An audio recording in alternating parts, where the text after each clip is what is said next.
Meeting of the Council for Monday, January 10th, 2011, here at the Shaw Auditorium.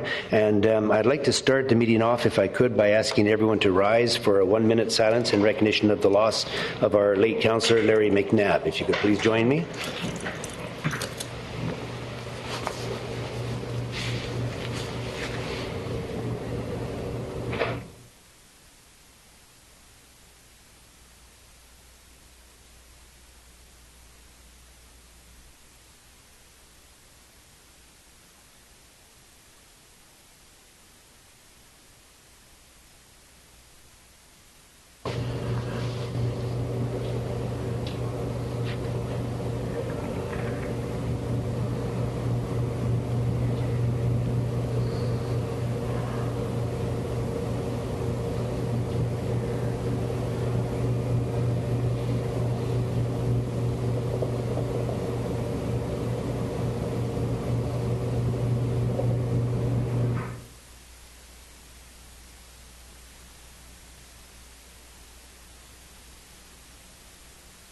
Thank you very much.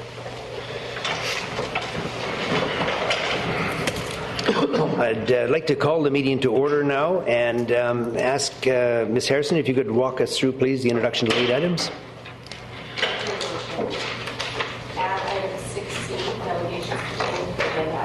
Mr. George Hanson, regarding LED sign bylaw.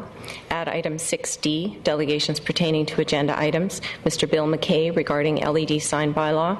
Add item 6E, delegations pertaining to agenda items. Mr. Ron Boland, regarding staff report, core services review.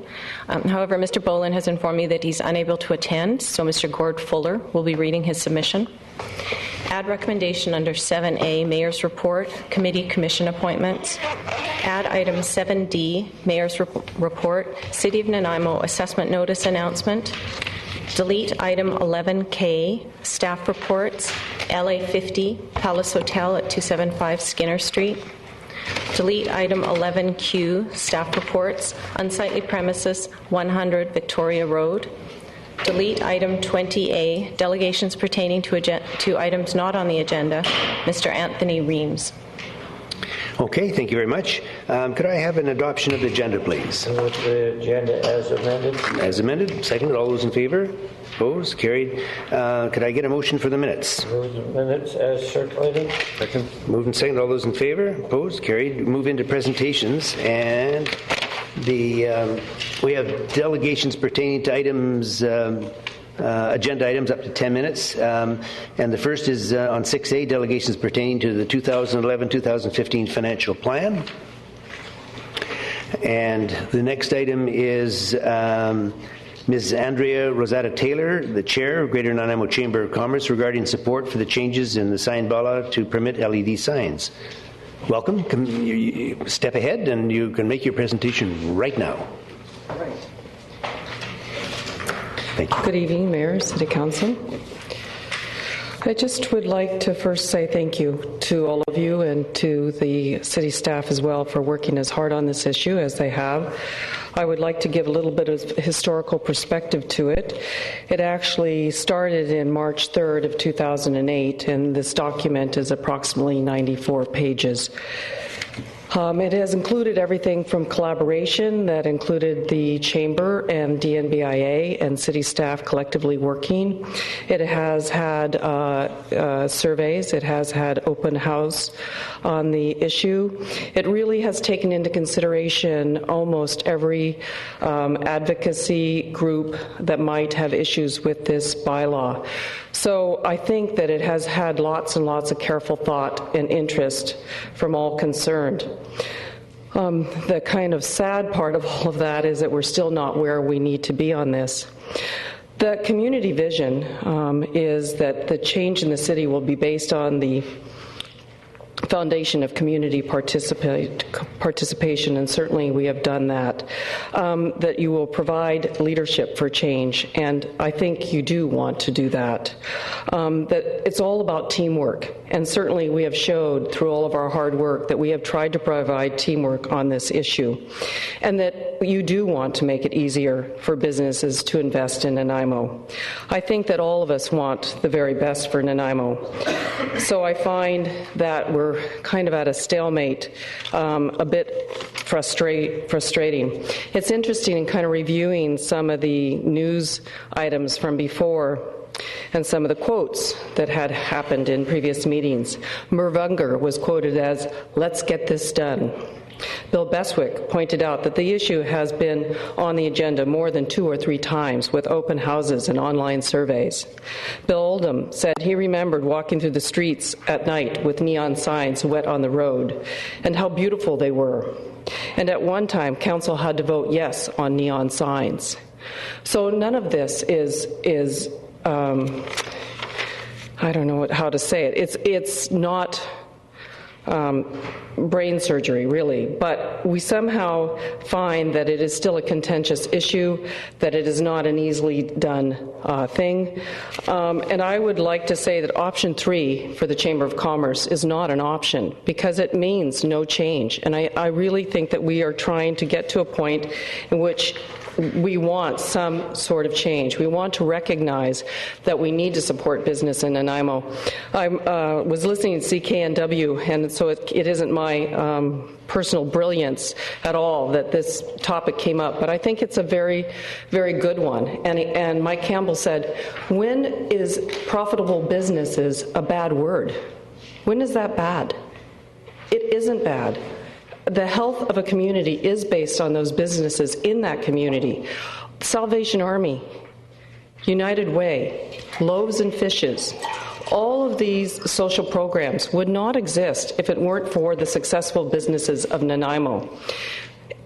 So I would like to suggest that we need to go forward with this LED sign bylaw, either an option 1 or an option 2, and that option 3 is not an option. Thank you. Okay, before you go, stand by one. We've just got a question for you from Councillor Patchy. Councillor Patchy? Thank you, Worship. Good evening. Good evening. And thank you for your presentation. You're welcome. I am somewhat saddened by what I'm hearing just now in that, I think a lot of us are willing to compromise a principle that's been very dear to our heart, including myself. And I intend to vote for option 3. And I hope you understand that for me is not an easy thing to do because, it's no secret I'm not a particular fan of LED signage or what I perceive that can flow from what I still consider to be a free-for-all. And the sad part to me is that means to me that you have not been willing to change, or the Chamber has not been willing to change its position one iota since this debacle started a couple of months ago. And I am saddened by that. Councillor Johnston and myself had a really excellent meeting with Mr. Mackay of signage. And it was one that I expressed to him I wished we'd had a couple of months earlier, because there is a better understanding, on my part at least, I can't speak for Councillor Johnston, but what the industry wants. And I think that option 3 is the compromise that I'm looking for. When I hear you talk about option 2, which is to ban it along Trans-Canada 1 and Highway 19A, that is a very problematic one to me in that there are different speed limits on those stretches of highways. One portion between the Pearson Bridge, for instance, and Brooks Landing is a municipal highway that is not part of 19A. So how would you deal with all those inconsistencies of different speeds, what to allow, what not, and then still have, if we do that, for lack of a better word, the free-for-all that you and the Chamber desire. I think option 3 is what I had hoped the chamber would come to, and we will see how it goes this evening. But I appreciate also, and I should say to you, all the effort that you and the chamber have put into it. It is a community thing, and we'll see where it goes. So thank you very much. May I respond? Of course. Okay. I understand your position, and and it is option 2 is full of pitfalls. There's no doubt about it. I guess the idea of sending something back to a variance leaves open every time the issue of the conversation. And although I know everybody is always trying to be as forthright as possible, it just leaves too many variables. For one, some smaller businesses might not be able to afford the time that someone like myself has time and time again, or someone like Bill McKay has, or other people that have stepped forward, like Boston Pizza. And so it really leaves an issue for those that can find the time and the energy and maybe the initiative to go forward and fight on their behalf over and over again. And I just think that it just leaves open too many conversations. I also think if you really, I don't know how many hours staff went and put into this document, and I certainly know all of you have put a great deal of thought and effort into this document. It just takes up too much of your time. And I just think it's funny, BC Hydro is now offering a rebate if you go to LED signs. It's as if we went into schools and every time, and maybe I'm wrong about this, maybe there is that discussion, but it's just the ongoing of technology. They probably, every time a new software release comes out, they don't discuss whether they're going to have computers in the school or not. Mm-hmm. And in some ways, this technology is replacing the old technology of a straight board sign. Thank you for Anything else? Okay, a couple of things. We have Councillor Holderman and Councillor Johnstone after that, but I did want to point out that addressing your concern about making a decision, the reality is that we will be making a decision, and we'll make it tonight. So your point's taken. We're going to do this, and it has been a challenge for Council, no question about that. I will be supporting Resolution 3 as well, and the reason I'm doing it is because I feel that it's going to provide the city with an opportunity to allow for LED signs on the 19A, the Highway 19A, which will be excluded if we went to option 2. You wouldn't be able to use either the Parkway or 19A, and so I disagree in that I think that the option number 3 will give more direction to the businesses, and I personally think it's a lot more business friendly. If it is a straightforward application, I really don't see that Council is going to take too much time agonizing over it, and I would suggest that the decisions will be made very promptly. It's not going to be a long, drawn-out procedure to get approval for a sign. There could be a number of them coming forward, and I would suggest that Council will make the effort to make very timely decisions on it. And I think the interests of the business community would be best addressed by 3. But that's my own personal observation. Okay. Councillor Johnstone. I respect that. Thank you. Sorry, Councillor Hold'em. Thank you, Your Worship. I tend to agree with you, actually, about the pitfalls of option 3, and that site-specific decisions, although there's the potential for more sensitive approvals, it also has the potential for all kinds of inconsistencies and all kinds of extraneous factors to come into each of the decisions as to whether we like the applicant or not and that kind of thing. But I just wanted to ask you about something on the general issue. In the staff report, it says, allowing or not allowing the expansion of LED animated signs outside of the downtown will change one's perception of Nanaimo over time and may further promote the perception of Nanaimo as a lineal strip mall. Further promote, as if that is already the perception, and would this simply intensify that impression? How do you respond to that comment? Yeah, I read that specifically and paid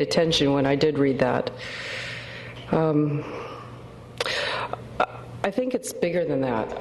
I think that the feeling that we're a strip mall is the fact that there are a lot of strip malls, and that is already the architecture and the design that is there.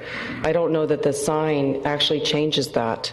And you certainly see that, that some of that is where we were in design in the 60s and 70s. If we were to do it today, we wouldn't do it that way. That's right. And so I don't think a sign changes will make that more so. Okay, thank you. Councillor Johnstone. Thank you, Your Worship.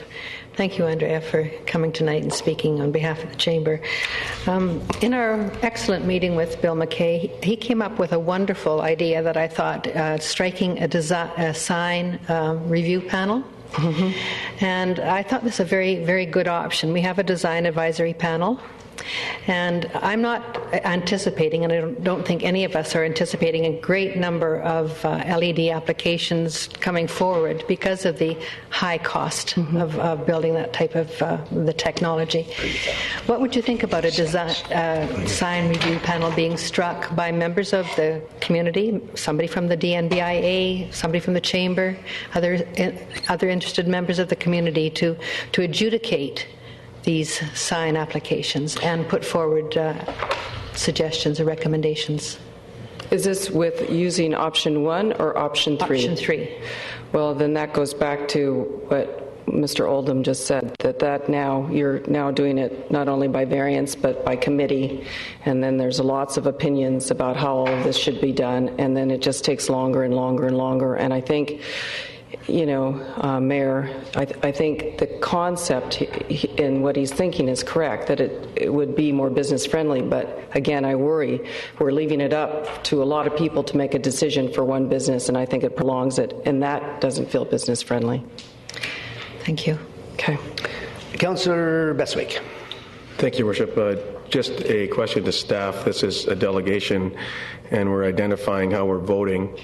And expressing our debate here, frankly. And this, I'm supporting item 3, and here's my reasons. And is just a question to staff: is this the appropriate place to be debating this item?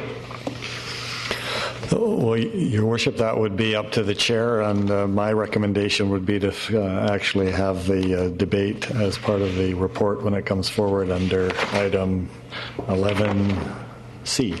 Thank you. Okay. Good point. Councillor Sherry. Thank you, Mr. Chairman. Thank you very much. I guess what I gleaned from your presentation this evening is the development variance permit. You have concern with that? That's correct. Okay.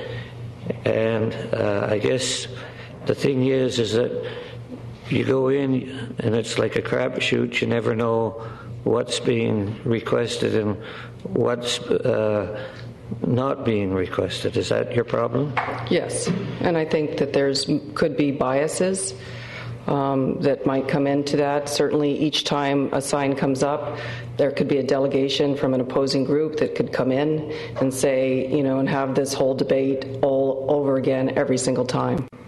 Okay, so in order to speed things up through the process, if the development permit rules and regulations were considered constant throughout the whole community, so that one that goes in to make the application knows exactly what they are up against. Absolutely. You feel that's a better solution? I think all of us, and whether we're in business, whether we're in a relationship, whether we're a student, whatever our role is, we all want to know what the rules are, what the expectations are, and play by those. I think if you don't ever know what you're going up against, it causes problems. Okay, then through the whole process of tonight's report and that, there's made reference to the Department of Highways concerns. Right. Okay, has your organization any comments on that? I did not read the entire report. I know several of you did, and I know it's a big report. I did look at some of it. I went online and read some blogs and comments about the issue of distraction. I don't know about the rest of you, but I shouldn't be allowed to drive with anybody in my car because I am distracted talking and driving at the same time. So everything is a distraction. Somebody walks across a crosswalk and wears a flamboyant outfit, that's a distraction. There doesn't seem to be any credible evidence that this has caused more accidents. It certainly is a concern. But there's concerns about cell phone use causing cancer. I don't know what to say. Thank you. Okay, I see no further questions. Thank you very much. Overseat of the delegation. Second, all those in favor? Opposed? Carried. Next delegation is Mr. George Hansen. Mr. Hansen, welcome, sir. You have up to 10 minutes.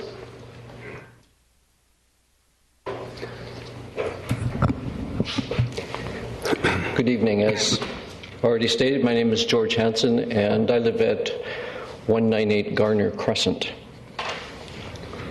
Since I've been making presentations to Council on the topic of LED signage over the last several years, and since this may be my last time on this issue in relation to establishing this new bylaw, I thought it would be unfair of me to deny all of you one last opportunity to be entertained by me speaking on this topic.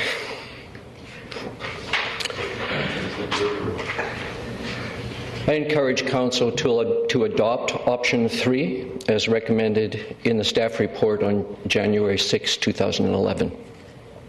Here's my reasoning. Public safety should be Council's primary community concern. Clearly, the Ministry of Transportation has safety concerns in relationship to LED signage that will require adherence to a set of restrictions outlined in the Ministry letter of October 27, 2010. As is indicated in the staff report to Council, it should not be implied that these safety issues only exist on provincial highways. Public safety should be considered equally for all of our roadways. I have also heard it argued that the concerns expressed by the Ministry of Transportation do not apply because the Ministry position is targeted at billboards. While we all generally use the term billboard for the large signs we've seen in various sections on the highway, I suggest that the Ministry is using this term according to its actual definition. A dictionary definition of billboard is, quote, a panel for display of advertisements in public places, unquote. Please note there is no reference to the size of the panel. Thus, any sign, large or small, whether a portable sidewalk sign or a permanent lighted sign, is considered a billboard. Thus, without subjective interpretation according to size, the Ministry concerns should be fairly and consistently applied for all signage in all locations. Another complication to the concept of using Ministry safety precautions only on provincial highways is that a section of highway from the Pearson Bridge to Brooks Landing has been changed from provincial highway to city roadway. This could mean, for instance, if option 2 were to be chosen by Council, that LED signage would be allowed on this stretch of road, but not on the rest of the Old Island Highway. This would not only imply safety here and unsafety elsewhere, but would be unfair to businesses not on this stretch of the road. While it is true that the recommended option 3 will require a development variance permit process for signage approval, it is arguable that business signage is among the most prominent features of the built form in our community and should be subject to appropriate public scrutiny in the same way that any variance in the architecture or in the positioning of a building requires consideration and approval. This should be especially true since public safety is such an obvious concern. Finally, I wish to challenge the prevailing interpretation that it is friendly to not have regulation for business and unfriendly to regulate. I've lived and worked in Nanaimo for 15 years, and I have listened to this debate of business friendliness and unfriendliness for this entire time. Like any other subject any of us might choose, there are many opinions on this topic, all based in various perspectives and degrees of understanding. Would choosing option 1 to permit LED signage everywhere and anywhere in our community provide a short-term boost to gross sales for a few well-positioned retail businesses? Probably. Would this be friendly to business? Some would think so. But would this enhance the visual appeal of our community long-term? I say no. Would it improve our standing as a lifestyle destination? I say no again. Would it provide competitive advantage for the Nanaimo economy in relation to the economies of other communities? No. In fact, I would argue that long-term it would send the exact opposite message to investors who might otherwise be attracted to bring significant economically stimulating businesses to Nanaimo. And most importantly, would options 1 or 2 help protect public safety? The answer is clearly no. At the end of the day, business friendliness is not measured by how few regulations there are in place. In fact, the single biggest determinant of business success might be contained in the word certainty. And one of the primary ways of providing certainty for business is in consistent, fair, and proactive interpretation and enforcement of regulations that benefit the entire community and help ensure future as well as present vitality and livability. No one can convince me that the long-term vitality and livability, nor business success and economic development of the City of Nanaimo will be served by allowing LED signage everywhere and anywhere. Please direct staff to prepare the necessary bylaw amendments to implement option 3. Thank you. Thank you, Mr. Hanson. I see one question. Councillor, well, more than one now. Councillor Kipp. Thank you, Your Worship. Through the delegation.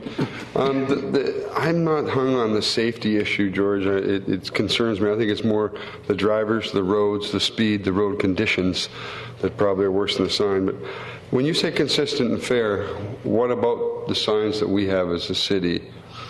And the one in our building just out here, as you come down Nickel Street, you can see, you come around the corner, there's intersections and that. Is that an unsafe situation? Because we have no indication that there's excess accidents in that area. Well, it's an ounce of prevention is worth a pound of cure, they say. So I think to base a decision on the fact that there has not been an accident to this point is kind of missing the point, in my opinion. Well, I understand safety, I think, pretty well. I've studied a bit in my life, but I think business-friendly, I understand your concerns about that. But the consistent and fair, if we have it, should we not allow others to have it? That's a concern to me. And the Minister of Transport, do they not use these very signs to slow people down in construction areas, to control traffic? The people that we're quoting as a safety issue, they've got massive departure bay, ferry signs up. I even read them and I'm not going to the ferry. Is that a bit contradictory? I don't believe so. If you read the ministry outlines in their reports, they're suggesting specific locations, how much time it should operate, and the amount of time between changes, that it shouldn't be near certain intersections, et cetera, et cetera. So I think if you look at the use that Ministry of Transportation has been using, they're following their own rules. So option 3 is not saying that there shouldn't be any LED signage in use. It is saying that it should be used, it should be applied in certain locations under certain conditions. And the option 3 would allow that. Presumably, in the writing of the bylaw, you have our city has skilled staff that can write such things into bylaw. If option 3 was chosen, a bylaw can be written that stipulates certain things that would take the onus off. Every single time somebody wants to put an open sign in their building, they don't have to come for a variance permit. Okay, but to sidestep that and not have a permit process that just simply allows it wherever, whenever, I think is a huge mistake for our community. Thank you. Councillor Patchy. Thank you, Worship. Evening, Mr. Hanson. I just wanted to say that this council has spent an awful lot of time on the subject. Staff has spent even more time on it. The Chamber has spent an inordinate amount of time on it. And I just want to thank you for the extraordinary amount of time that you are spending as a regular citizen on this subject. It really is appreciated. The delegations have always been succinct and to the point, and I want to thank you for that. Thank you. Okay, and the final one is, sorry, I just lost you. Councillor Veswick. Thank you. Thank you. That was captivating, and I was highly entertained. I just have a couple of questions. One, on a previous time of delegation, you expressed that you weren't opposed to LED signs, and you seemingly have expressed that again. You're just opposed to them in certain places throughout the city of Nanaimo. Is that correct? Well, I don't know what those places specifically would be, but I think what I'm saying is I'm opposed to carte blanche, that I believe that there needs to be due consideration given to the location and the positioning. So you've essentially, by suggesting and recommending supporting item 3, that would be a decision made of the council and potentially committees and other people. So I would ask the question then, where would you see an LED sign suitable in the city of Nanaimo? It's a completely subjective question. I can't answer that. Well, subjective question to subjective opinions and thinking. Mm-hmm. I believe that if the city had a bylaw that identified the legitimacy of signage, business signage. It's obviously needed and required and is part of our community. That followed a certain set of guidelines relative to location, relative to safety, etc., as city staff have proposed. That provides a framework within which people can work. But to simply just say LED signage is okay, go for it, fill your boots. I think there needs to be some significant thought given to that, and that there are probably items or elements that need to be considered on a per case basis. Unlike the Billboard dictionary definition of a static sign. Well, even the static signs in our community, that we have bylaws for those. If someone is building a new building or putting up a new commercial building, the signage component has to be part of the approval process that will go through a review committee. Right, which is the same as items 1, 2, or 3 with the bylaw notations for each and every one of those options. So a static sign can be, in some people's perception, not very attractive, subjectively speaking. And I suspect then some could be, and some could be subjectively perceived to be too large, and some could be perceived to be a distraction and dangerous to public safety. Presumably that could be so. Then presumably no signs would be the fourth option. Yes. Councillor Beckley, surely I'm not suggesting there should be no signage in our community. I'm just wishing to have that cleared. Thank you. Councillor Sherry. To you, Mr. Chairman. Mr. Hanson, development permits. Do you feel they should be consistent throughout the whole community? Yes, I do. The same rules and regulations in the north end and the south end? Yes, I do. And if there's any remuneration, the same dollar value? I'm not sure what you mean by that question. if there was a request for a donation for a development permit to go to a specific organization, homelessness or the likes of that, do you feel the dollar value should be consistent? Are you suggesting that someone applying for signage would be required to provide a community amenity, and that would be consistent throughout the community? Well, when we've been requesting variances for certain things, we negotiate a concession for it. Okay? Now, should that be consistent? Whatever is required anywhere in the community, I think, should be consistent. Thank you. Okay, Mr. Hanson, I see no further questions. Thank you, sir, for your presentation. We'll receive the delegation. Seconder, all those in favor? Opposed? Carried. The next delegation is Mr. Bill McKay.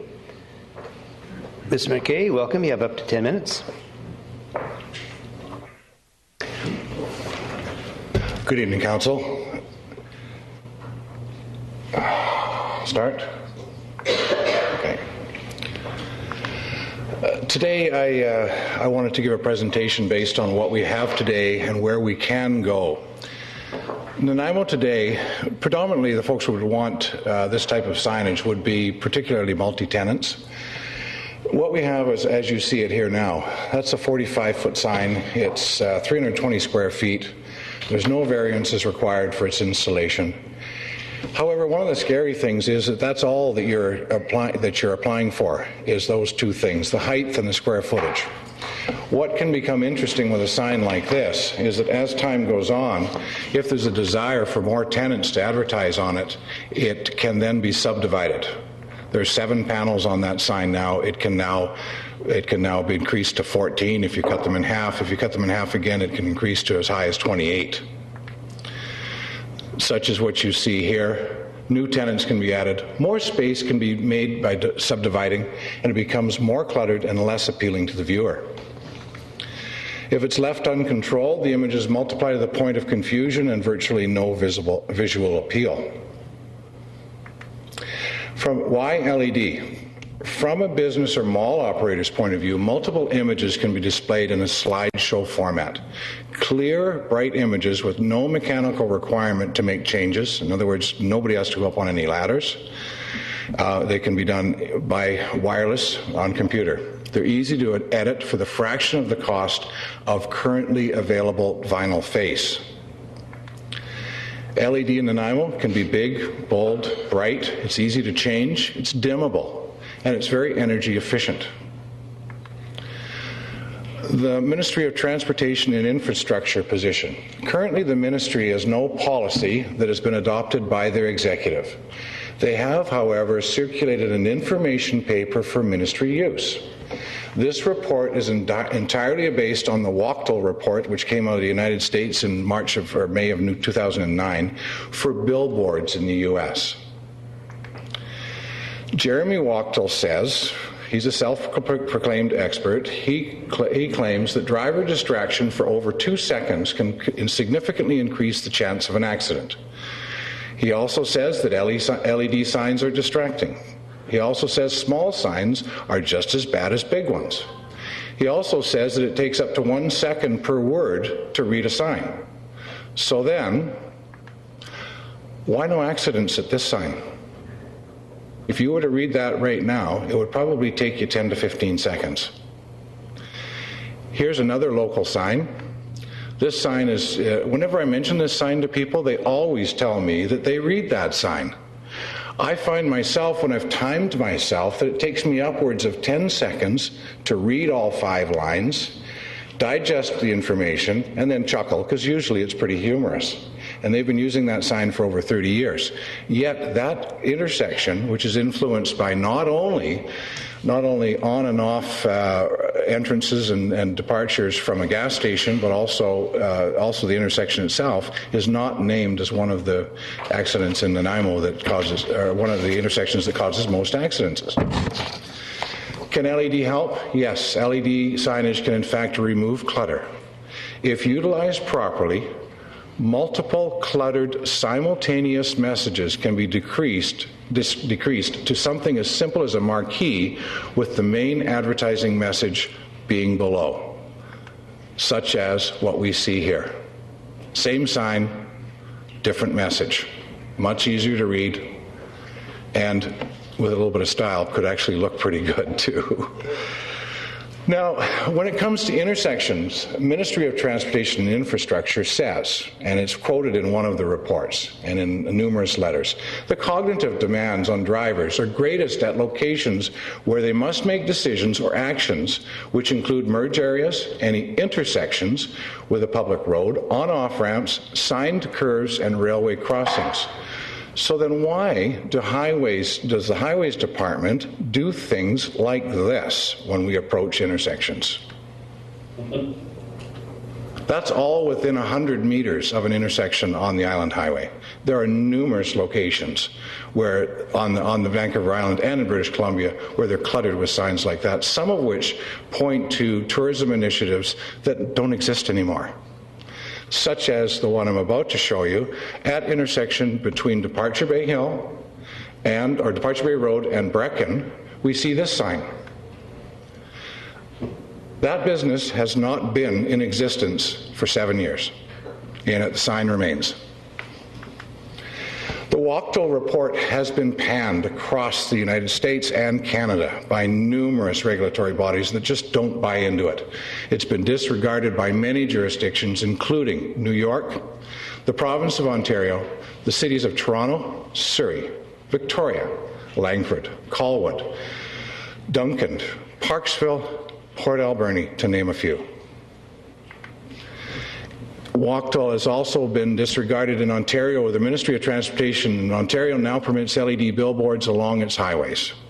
Restrictions are similar to Nanaimo's proposals in place, and cities are permitted free rein on devolved roads. Now, most of them do follow those standards on devolved roads. The City of Toronto, with industry-developed guidelines, have just approved 34 large 14-foot by 48-foot LED billboards along the Queen Elizabeth Parkway. 34. The City of Surrey has now seen how LED billboards can be used to increase city revenues and have instituted a billboard program managed by the City and Pattison Outdoor. This leads to something that Councillor Holdham had said a number of months ago.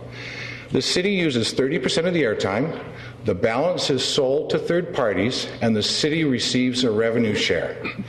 The city is publicly stating the revenue share on a 6-sign pilot project to be between $2 and $3 million annually. However, the consultant that's involved in the project has said because of business confidentialities that they have with the city until the whole program rolls out, that she estimates it to be perhaps 2 to 3 times that volume. If you look at this picture, this is the off-ramp. It's a median in between on King George Boulevard at the south end of the Patillo Bridge. That boulevard separates the north and southbound traffic, and here is what they have installed. This sign lit up on December 23rd. You can see it in the distance, and here it is up close. That sign is 14 feet by 48 feet. This one here is what they're proposing as sign number 4 in the program. It is at the south end of the Port Mann Bridge on a provincial highway where the speeds are in excess of 80K. They expect to get approval for that one. Here it is closer. If you look at the architecture, these were designed by an architect that's been doing a number of projects in Surrey, and in my opinion, they're beautiful. Transit advertising in Vancouver. The Greater Vancouver Transit Authority have entered into a long-term arrangement with Lamar Advertising to utilize 29-square-foot LED advertising panels on the sides of their fleet of buses in Vancouver. This size is slightly smaller than what the City of Langford originally permitted when they granted permission for LED signs some 3 to 4 years ago. So it gives you an idea of where Langford started and where they are today. This is what they were also taking a cautious approach. This is what you can buy on the side of a bus now. Interestingly enough, the first people that went to see about this issue were the bus drivers. Bus drivers can tend to be a little bit like taxi drivers. They know a lot of stuff about a lot of stuff, and they have a lot of opinions about different things. So they asked them, and some of the drivers said, I would never drive a bus with that thing on there. What they're suggesting now is that they would prefer to drive a bus that's got that on there. The customers tell them that they quite enjoy the fact that when they pull up to the sidewalk, they quite enjoy the soft glow that's on the sidewalk to light up their way when getting on and off the bus. In addition to which, the bus drivers suggest that it's highly visible, and particularly when they're in a tight city situation where they're having to turn wide corners and there are pedestrians that are not paying attention to what they're doing. Interesting about that particular one is that the permitting was granted by the Motor Carrier Commission. There's not at this point been a single complaint from motorists. It's been welcomed by riders when boarding and exiting, drivers, and it has been approved by the Ministry of Transportation and Infrastructure and Motor Carrier. And the Ministry of Transportation and Infrastructure at the time, this is third party, claimed that they didn't have an issue with it. Okay, Mr. McKay, that's 10 minutes is up. Can you wind it up? We're winding up. Thank you, sir. Pros of option 3 include giving staff an opportunity to review and vet every application. Con of that is that it wastes staff time dealing with every application with multiple reports to council. The pro of option 3 permits council members to vet every sign application. Con takes up valuable council time. The cost, every sign application will cost the applicant $750. Review, Monty will be consulted on every sign within 120 meters of a provincial highway, and it's estimated over 50% of the retail commerce will be restricted due to their location. Terminal Avenue, as mentioned, has one small section that will not be under the review of Ministry of Transportation, which would put them in a disadvantage, other businesses in a disadvantage. And while it appears that option 3 will be safe, there's great concern it will make the entire process far more complicated than it should ever be. Welcoming and encouraging the new technology administered with clear guidelines should work well for our community. Okay, you're over 11 minutes now. We're trying to be fair to everyone and give them the same amount of time. That's it. Okay. Done. I see no questions. Thank you, Mr. McKay. Thank you. Oh, wait a minute. There are questions now.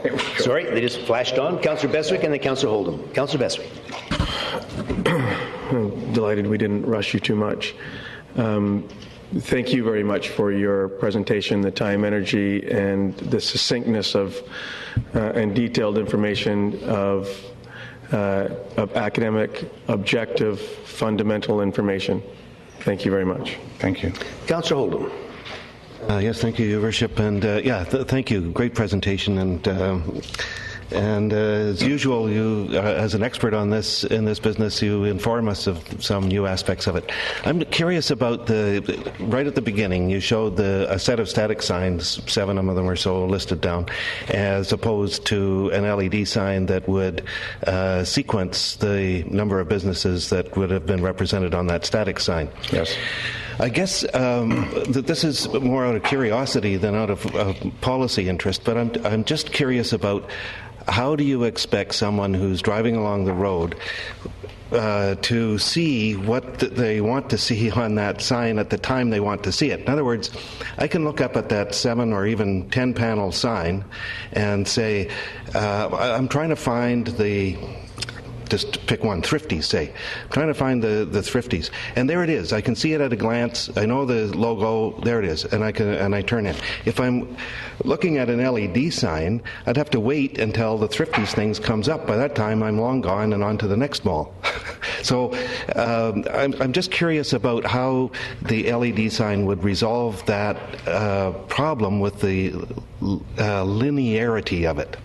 Well, there's a challenge. What do you do when you've got a mall that's got 40 or 50 stores in it, and you put 40 or 50 separate panels up there? They become so small and so distracting, you don't know how to find it. That's a difficulty in that one all by its own. The timing issue is one thing that you can work on. We've said 6 to 8 seconds. The industry's said that. That's predominantly for billboards. The Thrifty food sign down in Duncan works on 2 to 3 seconds rotation.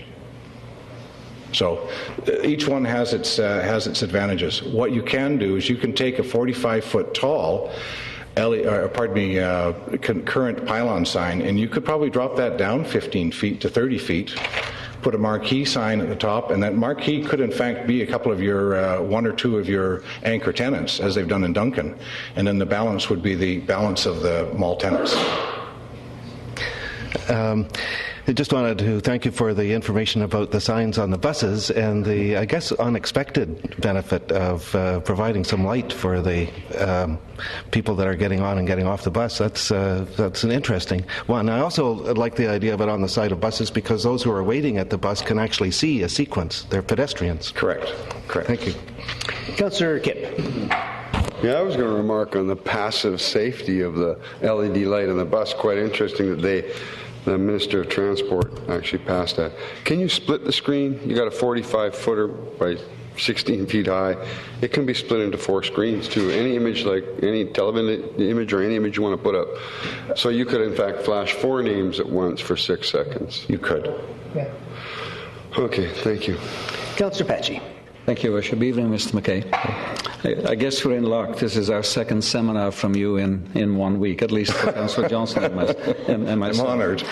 In your presentation, somewhere in the middle, you talked about LED and the lessening of clutter. And we talked about this last Friday. Just assume that option 3 would go through.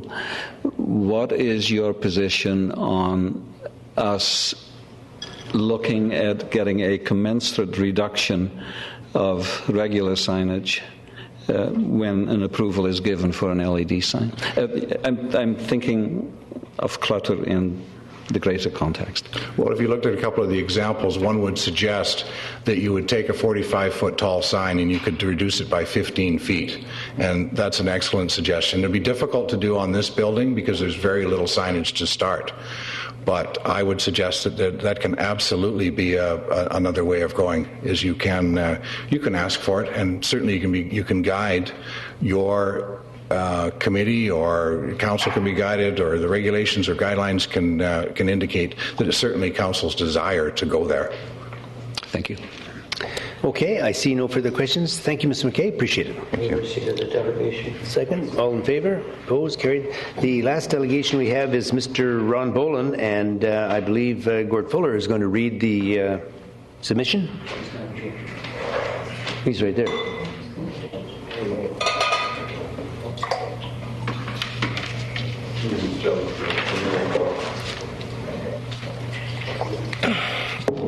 Gord Fuller, 604 Nichols Street, and as you mentioned, I'm reading this on behalf of Ron Boland, and it may or may not express my personal beliefs. Mayor Rattan, councillors, staff, and citizens, in the matter of the Core Services Review concerning which Council's direction is sought this evening, I ask that you recommend option D, the Penticton model. You may recall that Penticton chose this option as it was felt that it was needed to assess an increasingly difficult financial situation. Similarly, in Nanaimo, the burden of projects and works, particularly the tens of millions of dollars recommended for additional water capacity and the huge identified needs for asset additions and maintenance in general, when added on top of the significant tax increases of the last few years, puts both Nanaimo and its taxpayers' fiscal future in potential jeopardy. The Penticton option offers several advantages which I feel can best serve the objectives of all involved at this time. Among these are, 1, it provides a discrete and specific set of objectives relating to efficiency and effectiveness, which can be identified and could, I believe, be met in a time frame permitting results prior to the November 2011 election. This would permit voters to express their wishes regarding the resulting recommendations. The delays inherent in the alternative options will leave Nanaimo voters out of the loop entirely. 2, it would provide a realistic financial basis for any subsequent visioning which a new council may wish to carry out in their new term. 3. It requires the least amount of staff time of the options on offer, and at the same time permits the city manager to carry forward, within broad limits, the existing organizational planning initiatives which he has in progress. 4, it offers city management the opportunity to review programs through independent eyes and to perhaps find support for changes which have been felt to be needed but are internally difficult due to history and/or internal inertia. 5, I believe it to be the least expensive of the options, and its commitment is finite. Other options appear to be very open in nature. Nor is it clear that some of the problems which those options seem to be designed to address are currently beyond either this or a new council elected this November or our current staff. If it turns out that further work in these areas is required, it can be obtained at that time. I ask that in your decision-making this evening, you carefully consider the objectives which can realistically be met in a single study, the effective time frame in which can be performed, and that you not shut the voters and taxpayers of Nanaimo effectively out of the process. Thank you for your consideration. Ron Boland, 3165 King Richard Drive. Thank you, sir. I see no questions. Thank you very much. We'll now move into Mayor's Report, item 7. Oh, sorry. Yeah, would you do that? And seconder, all in favor? Opposed? Carried. Sorry. I'm dashing ahead here. And the Mayor's Report, 7A, Committee Commission appointments. The Mayor's recommendation that Council confirm the changes to the appointments originally made 2010, December 13th, which is as follows.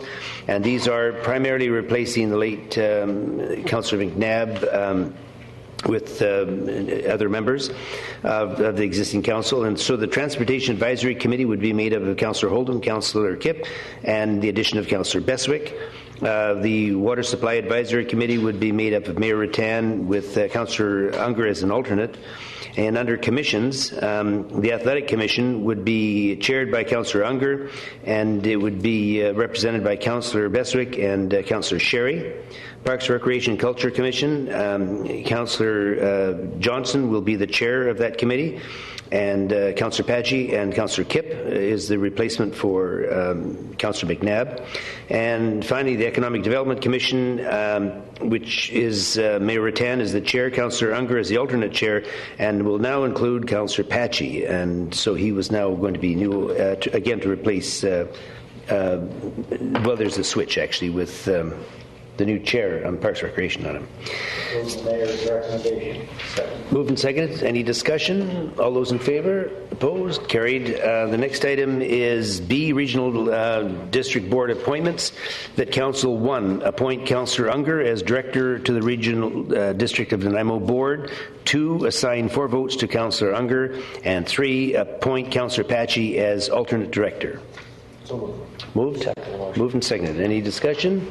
All those in favor? Opposed? Carried. Timing of in-camera, item C, that Council 1 rescind motion number 72110 from 2010 December 13 council meeting regarding the time for holding an in-camera meeting. 2, schedule the in-camera council meetings for 9:30 a.m. on the day of a regular council meeting. And 3, schedule in-camera finance/policy committee of the whole meeting to follow the regular finance/policy committee of the whole meetings. Is there someone that would like to move that? Move the recommendation. And second? Okay, I see no discussion. All those in favor? Opposed? Carried. And D, which is a new one, I would just like to point out to everyone that I'm sure most of the homeowners have now, hopefully, have received their assessment notice recently, and I thought that this would be a good time to remind the people about the relationship between the assessments and property taxes. I've been advised that the average change in market value for residential property is about 5.6%, but this does not mean that your property taxes will be going up by 5.6%. Tax rates for the City of Nanaimo and other taxing agencies have not yet been set. The city is still working on the financial plan and will not set the final tax rate until May of this year. When it does, that will make up about 60% of your property tax bill, with the remaining amount, the 40%, being collected for the Regional District of Nanaimo, the School District, Nanaimo Regional Hospital, BC Assessment, and the Municipal Finance Authority. People may be interested in knowing that the provincial homeowners grant is now increased this year by $200, and that certainly may have an impact for some. And if you have any questions regarding the assessment notice that you have just received, please direct them to the BC Assessment at the contact numbers on the notice. If you disagree with the amount of the assessment, the notice contains instructions for appealing your assessment, but remember, you have to appeal it before January 31st, 2011. Receipt of the mayor's report. Second. Moved and seconded. All those in favor? Opposed? Carried. We'll move into proclamations. And the proclamation have only one, that 2011, January 27th, is Family Literacy Day in the city of Nanaimo. Moving down to committee reports, 10A, Social Planning Advisory Committee, 2011, Social Development Grants. The committee's recommendation that council allocate the following 2011 social development grants. The first is to Volunteer Nanaimo. The project is community-operated dental clinic. Requested is $35,000, and the amount recommended is $29,000. The Haven Society, Nanaimo Women's Resources Society, the project is called Stepping Out. The request was for $24,597.84, and the amount recommended was by the Social Planning Advisory Committee was $20,000.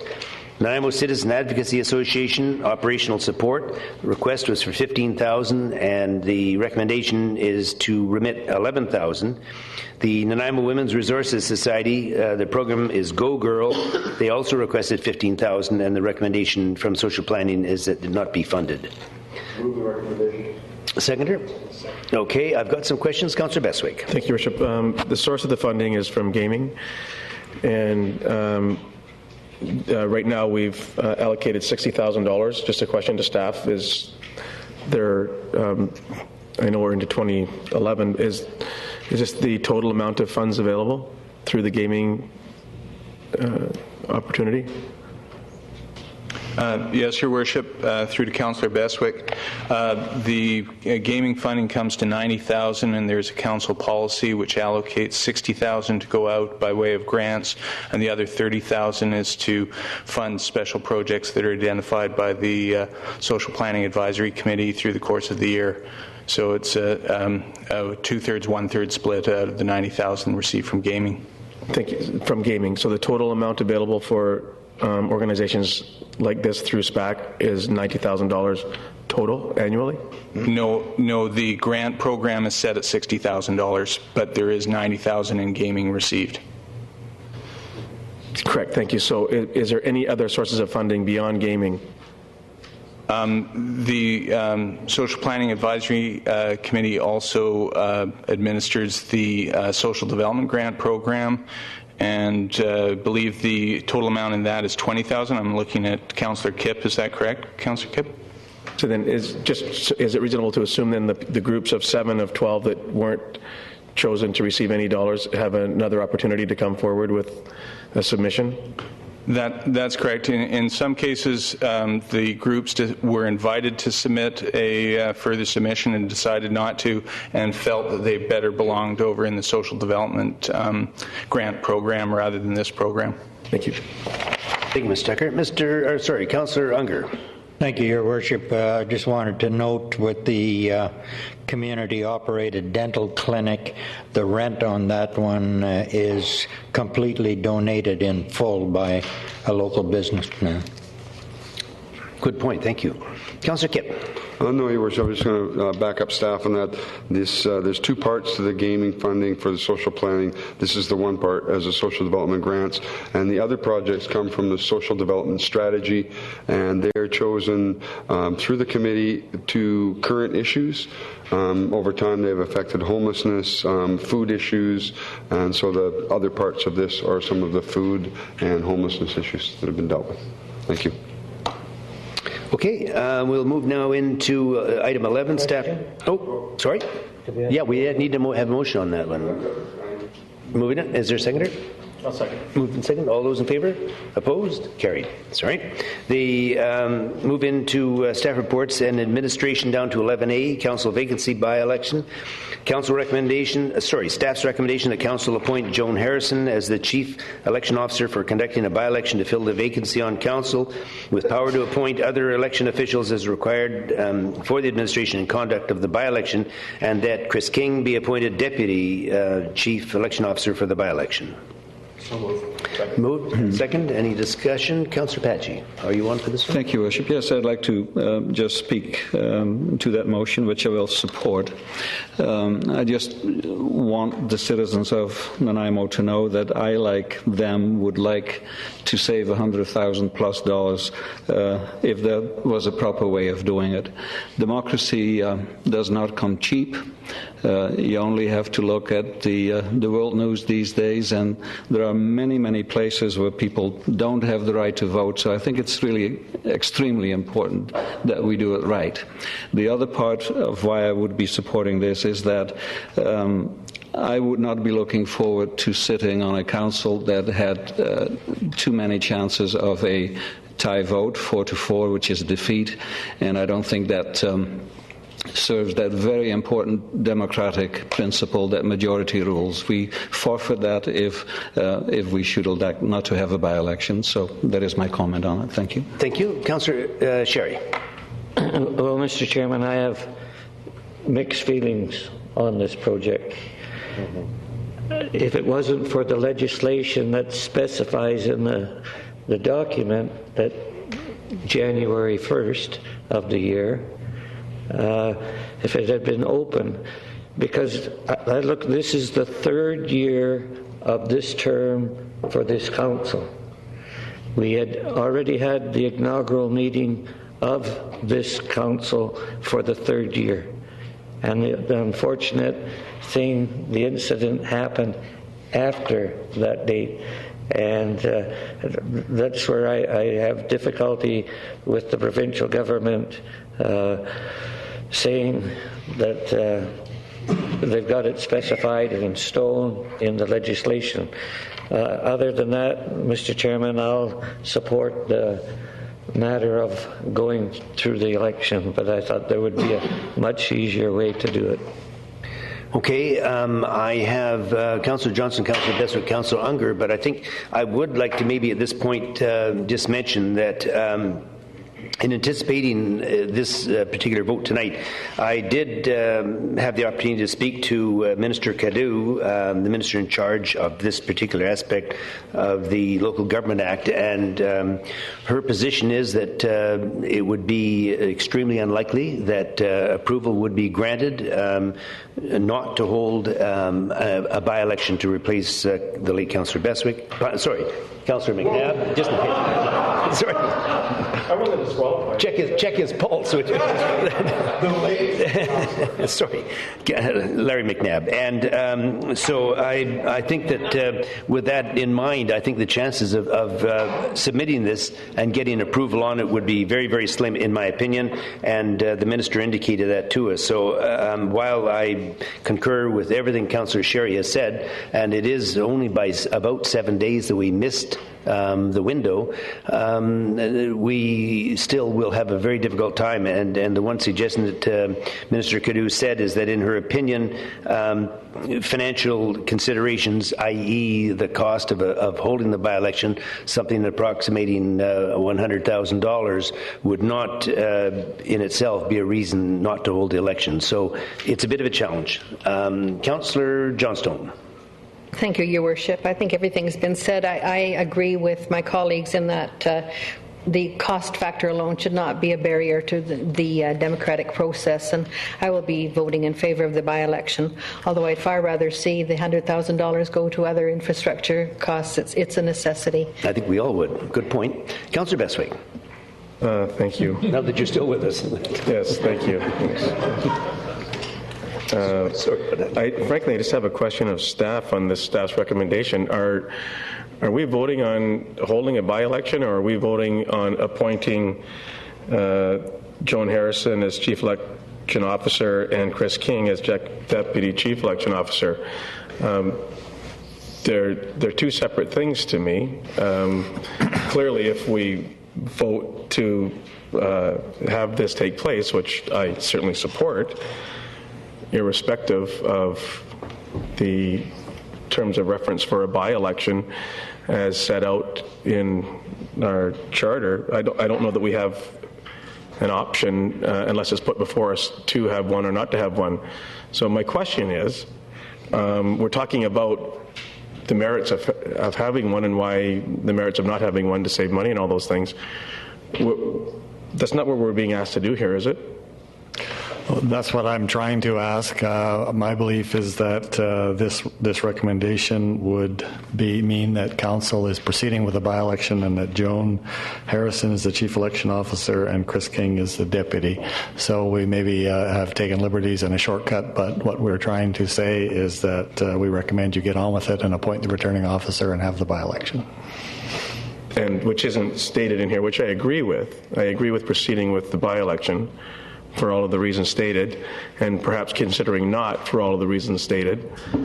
Given that, knowing that by virtue of voting in favor of this staff's recommendation will trigger the by-election being held.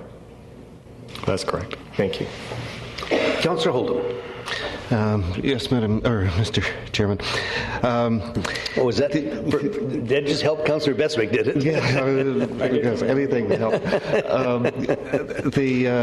Actually, I don't think we have a decision to make. That's why it's not in this motion. It's we're acting according to legislation. The provincial government's already made the decision. The only decision we might have had or taken was whether to ask for an exemption. So it's since we're not doing that, then it's assumed that we're following the legislation, and this simply starts the process. Thank you. Councillor Unger. Would the prospective chief election officer be prepared to give us a date? For the election, I assume? Yes. From the calculations that we've done, I believe we're looking at March 26. Thank you.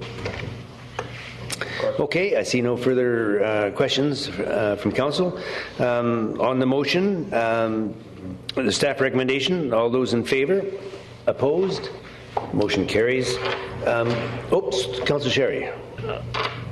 As we are going to an election, is there the opportunity to also hold a referendum or a plebiscite on that day?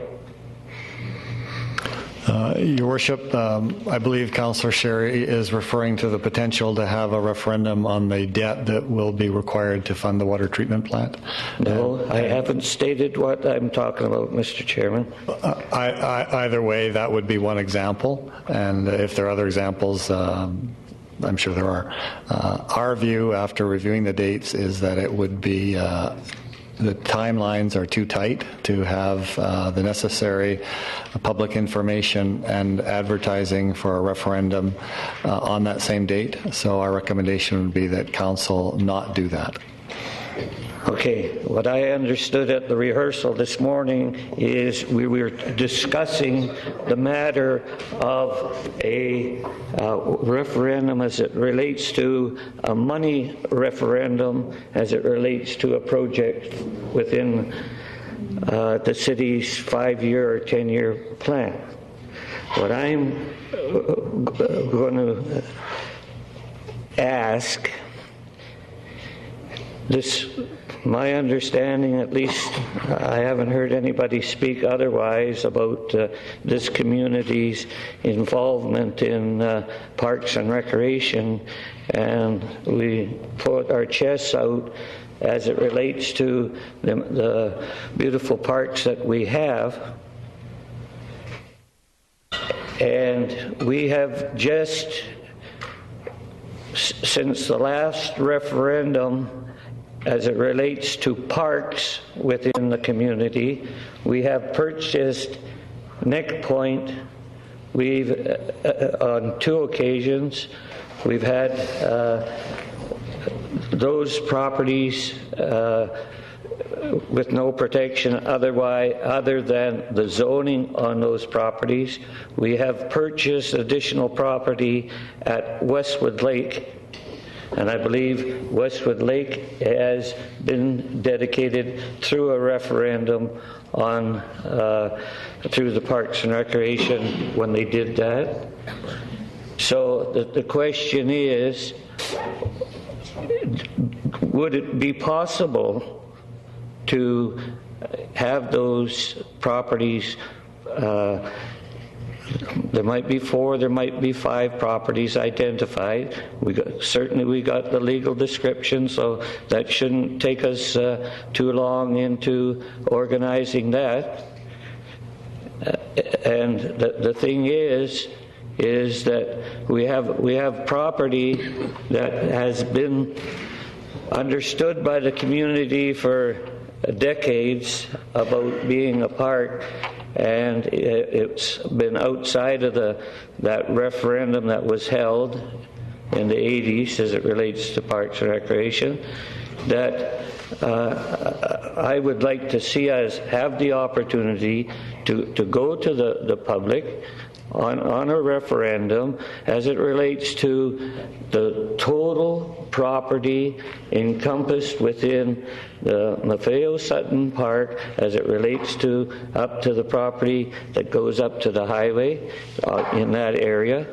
The Neck Point and the additional property that we purchased at the Finlayson property down there, and the additional property to Westwood Lake, and put that on there so it would have the citizens, give them the opportunity to indicate, do they in fact support the designation of those pieces of property as parks. Well, Your Worship, we haven't actually reviewed that question. Our initial reaction just sitting here is that the same timelines as I referred to for the water treatment plant would be a problem for these questions just as they are for the water treatment plant.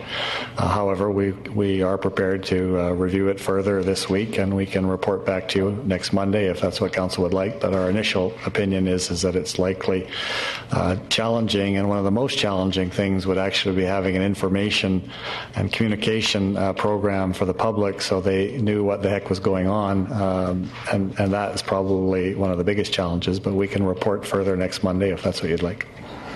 Well, therefore, I would ask staff to prepare a report and report back. If I could get a seconder. I'll second that. Okay. Sorry. Before we vote, there's other people want to speak first. Councillor Beswick. I think Councillor Sherry makes a very valid point. I just was wondering about the 80-day period of time, and it's from the time that we appoint, which we just did, our election officer, and we have 80 days from that point in time. So if time was the critical aspect of putting a report together and perhaps getting items out for a potential referendum, was there any potential to slightly postpone the appointment of the chief election officer to buy more time, so to speak? So the 80 days, Your Worship, is a specific date for having a by-election. The times and dates are different for other type of referendum, and that's what we need to report on. And with regard to delaying the by-election decision, no, in my opinion, it cannot be delayed because the legislation requires that council do it. I don't recall the exact word, but it's expeditiously, as quickly as possible, right after the death, and this is the meeting where council needs to consider it. Yeah, so thank you, and that's what I thought. I was just thinking of the term of the 80-day availability window to get something on the same ticket, so to speak.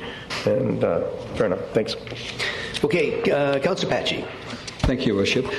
I just want to be completely clear on the intention of Councillor Sherry's proposition. I do understand that in Nanaimo's wonderful inventory of parks and trails, we have only a certain number of so-called dedicated parks, the use of which could only be changed by referendum. I'm talking Piper Park and some others. So if the intent of Councillor Sherry is to augment, to increase that inventory of so-called dedicated parks, then if that's the case, then I'm all in favor of doing that. Your Worship, that's what I'm understanding the motion. That's the intent, is it? Basically, Mr. Chairman, that's the intent. Because otherwise, if you don't have them dedicated through the referendum, what protection? The name park doesn't mean a thing, okay? And it's protection for the community to have the opportunity to indicate how they like that property use. Okay, Councillor Kipp. Thank you, Your Worship. I'm saying with the referendum questions, they always, from what I knowledge, are always written to succeed, so they have to be put together to ask the right question, and that takes time also, and to educate people on the direction we want to go. Is it possible to ask the elections officer from the municipal authority to delay the election action for a bit of time so that we could prepare the referendum question so that the 100,000 isn't spent? I mean, you can ask them to not have it if it's really close or the money cost for a small one. Can we ask for a delay of the 85? Has anybody ever asked that? I think, really what we're doing is getting a report back within 7 days, as Councillor Sherry suggested. But to answer the question directly, go ahead. Well, I would interpret, Your Worship, that request as asking for a leave or exception from the legislation, and I think the same comment would apply that you made after your discussion with the minister, that it would require some exceptional circumstances to justify the request to the minister, and I guess only the minister could determine whether this was an exceptional circumstance. My opinion would be that it wouldn't be, that we should proceed with the by-election, and staff would report back as quickly as possible about the feasibility of addressing Councillor Sherry's other issue. A response to that, Your Worship, I think the provincial government wouldn't understand saving money or multitasking, so you're probably right. Okay, Councillor Oldham. Thank you, Mr. Chairman. It's starting to become clear to me, I guess, what the question would be, and I guess the question would be, does the public support the dedication of various specified parks? And I'm not sure how or why we would imagine that there could be any other answer except yes to that. My concern is, what happens to all those parklands that we consider parklands and that are now zoned as parklands? Does that make them more vulnerable because they haven't been included in this referendum? And I think the parks of our community are valuable in different ways to different people, and I think we could get into an enormous snarl by pursuing this issue for certain parklands and not others. So I'm certainly looking forward to the report and to see what kinds of dangers we might be getting ourselves into by pursuing this initiative. Mr. Kenning, is it your intention to include that in your report? Well, not really, Your Worship. What I was hearing the request was to write a report on the feasibility in terms of technical feasibility timelines and such about whether it's possible to do such a referendum on March 26th. The merits of doing it is a whole other issue, and I don't believe I've been asked that question. Okay, Your Worship, I'm asking it. What is the advisability of specifying certain parklands as dedicated parklands as opposed to those that are simply zoned as parkland? Then I think with your permission, Your Worship, that should be added to the motion that's on the floor. Okay. I'd ask for that. Okay, well, Councillor Sherry, is that a friendly amendment? Not a friendly amendment, but I would support be included in the report. Okay. Councillor Unger. Thank you. I support the idea of holding the referendum to get this done, but when I look at that we're going to have an election in November anyway, an 8-month delay would not be too much to ask for, so that it could still be done in the November election, because there is no urgency. I don't see anybody clamoring right now to take over any parks, so that setting them aside, yes, I think that's a very good idea, but I think the urgency isn't there, so we can wait till November to have that done. Thank you. Okay, I see no further questions, and there's a motion which is seconded on the floor. Who wants to be brave enough to read the motion back here? Let's see what we have here. It was moved and seconded that staff prepare a report on the advisability of including a referendum question on designating various specified properties as dedicated parks to be presented at the Finance Policy Committee at the whole meeting on January 17th. Could you correct that from advisability to feasibility of holding? Okay. So that would be feasibility and advisability.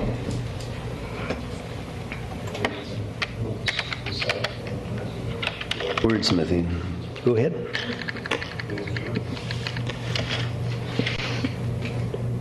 Put the both in there. Okay. So that's been moved and seconded. All those in favor? Opposed? Motion carries. We move into core services review, which is 11B, and staff's recommendation to council provide direction. So, Councillor Beswick. Your Worship, I would recommend that City of Nanaimo proceed with item D, with the core services review on the Penticton model. Okay, is there a seconder? Second. Okay. And Penticton. Okay, and Councillor Johnson, were you on there? Councillor Kipp, did you want to speak to it as well? Sure. Go ahead, you're on first. Oh, I'm on first? Yep. Oh, well, seeing how I've kind of dug this up and started this a little while ago, I just want to make a few points very clear to people. This is not code for privatization. This is not code for downsizing. This is about mandatory and discretionary services and trying to figure out what we do with our $143 million budget and what we've done with it for the past years and what we hope to do with it for the next years. I look at a bunch of information based on this, and there's ours and theirs included in this when I say mandatory and discretionary. The services we must provide to our citizens, the water, the sewer, the police, the fire, those services that I believe are mandatorily aligned to us. And then all of the discretionary ones. We hear constantly about downloading. We hear constantly about, oh, we're doing someone else's work. That belongs to a different government. I'm a little disappointed that right-wing or cheapest, that type of innuendo has been used. When I brought this forward, I've seen a lot of resistance. And since my term on council, I've seen resistance to assessing people. We had fights before with assessments, and we're trying to just understand what we do with $143 million. The Canadian Federation of Independent Businesses says we spend way too much money and our wages are too high. I want to either prove or disprove that. I want to bring focus to our departments, which we've done recently with economic development, tourism, sports marketing, and that, where they've concerted their efforts together to work together. And that's the whole idea. When I hear in our report that council sometimes lacks strategy, then I think we have a fallback position, and that's our official community plan. I'm not certain if I really like the idea that Penticton is that scary. I'm a little concerned the staff is so scared of a Penticton review. Personally, I know that we need to have a review, and I really feel that we have to have it independently. I don't believe we can value ourselves sometimes with our own prejudices. Plus, within the report on page 38 in one of the paragraphs, staff even says they can't do any more. They can't take on anything more. We heard this morning even that if we add homeless shelter or emergency shelter, it's like a core service all of a sudden. It's going to last forever. So my concern is that people don't get too afraid of valuing themselves, bring in an auditor for our businesses all the time, and hire independent look, an independent set of eyes, and I think we have to get on with this. To say that it's not time in our term to look at our financials, our document, our legislative review, getting input from staff, I just think it's hugely important to give the next council, which is in what I consider a financial crisis, with $2 billion worth of our assets not even being covered currently. We had a report from our water department that we're not servicing our water system by $12 million a year, that we need to increase it by a lot. So I think we have to take a serious look and an outside set of eyes to look at our community and what is mandatory, what is discretionary, and what we spend our $143 million on. And to think that $200,000 is nothing to spend, I know that's a lot of money, but when I look at $143 million and 1% is $1.43 million and $0.26 million or $260,000 is 0.2% of 1 year's budget. That's nothing when you're spending $143 million to get down to basics, to sort of, and I don't want to use the word trim fat, but I want to focus. I want to focus the spending to really prove that this is one of the best places to work and live, educate yourself. And to finish, I just want to say I support the fact that we have a review coming and that needs to be independent. Thank you. Okay, Councillor Johnstone. Thank you, Your Worship. Well, I originally had agreed with my colleague, Jim, that core services review may be a good suggestion, and since then I've done quite a bit of studying and discussing with various members of our staff, including our finance people.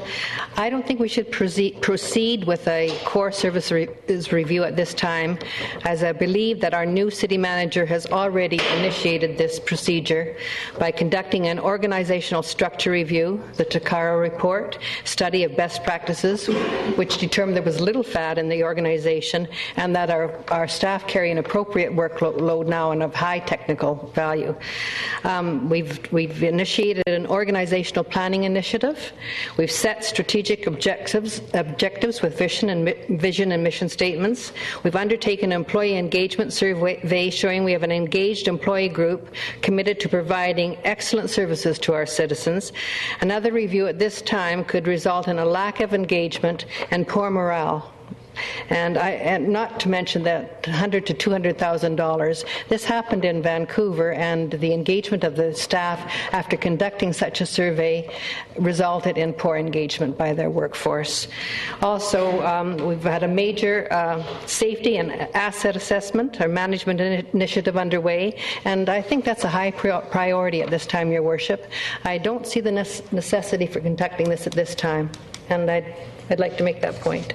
Okay, thank you. Councillor Oldham. Thank you, Your Worship. I just want to make sure I have it clear what the motion on the floor is. The motion on the floor moved by Councillor Beswick is that we proceed with item D like Delta on page 33, which is proceed with the core services review on the Penticton model. Is that correct? Yeah, okay. That's what I thought, and that's a bit of a surprise. It seemed like we might have been heading towards an Nanaimo model. And I cannot support a motion to go on the Penticton model since I don't think our circumstances are that similar. We received one of the lengthiest reports we've received from our Chief Executive Officer since he has assumed the position in 2 years, and he, it seemed to me, looked very carefully and closely at the potential merit that we may find in conducting a core services review. He certainly identified a Nanaimo model that would look at strategic direction and so on as and their procedures and processes as perhaps the most likely to achieve some kind of result, a beneficial result for the city. But again and again, as he worked through each of the areas of argument, it seemed to me that the conclusion was, we don't need to do this. Again and again, that seemed to be where the argument was going, but he would pull away from that just at the end of that section and say, however, if you do want to do something, this might be the best thing to do.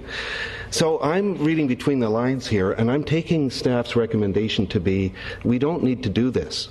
At this time. We certainly don't need to do a Penticton Model 1. Let me just quote something from the from Mr. Kenning's report. On page 36 of our agenda, page 4 of the review, right in the middle of the page, after pointing out that we have collective agreements that restrict what we can do in terms of contracting out, and the fact that our tax rates are generally average or below average in the province, He says, Nanaimo City Council has made choices in service levels, service delivery models, and in cost recovery options, and it is my view that these choices can only be made by Council to properly reflect community opinions and values. These choices have financial implications that I believe Council took into account in making its decisions. The value in having an outside consultant give his or her opinion about the choices that Council has made is small, unless it prompts Council to make different choices. I see little likelihood of this happening, as I believe Council is already well aware through its review of city budgets as to what services the city funds and to what extent they are funded. Right at the bottom of the page, I think Councillor Johnston has reviewed those various reviews that have already taken place, the best practices review and the organizational review and study and the implementation of much of that. At the bottom of page 37, Mr. Kenning says, I am anxious that undertaking a core services review at this time does not undermine the organizational planning work underway, nor reduce employee engagement. Engagement, by the way, that I think he has been particularly successful in increasing and encouraging. So, I think we're on the right road. I think we're taking very positive steps. I think the new direction that our two-year city manager so far is taking the city is very positive, and that I do not want to jeopardize that at this time by bringing in an outside consultant. In fact, I would say that I would, just speaking very frankly, I'd rather spend money on homeless emergency shelters than on this particular core review at this time. So I will be voting against the motion. Thank you. Councillor Unger. Thank you, Your Worship. Like Councillor Johnstone, my initial interpretation of core review was different than what is being recommended in this motion. And as stated by a number of my fellow councillors, the in-house work has already been and is being done. And just the mention of the word consultant and the numbers that go with it scares me. And if this motion is defeated, like I hope it will, I will be moving option A. Okay.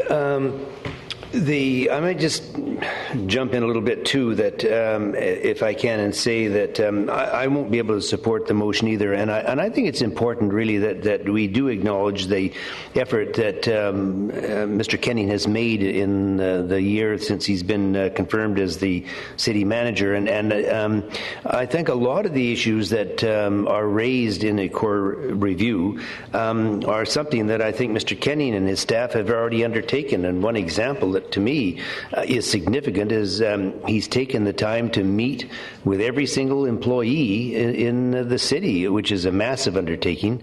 He sat them all down, asked them a number of questions, and looked for some input on them. And I think this is something that presumably, if it has ever been done by the city, it must have been an awful long time ago. And I think that's the sort of thing that builds rapport with staff, and it's a morale booster.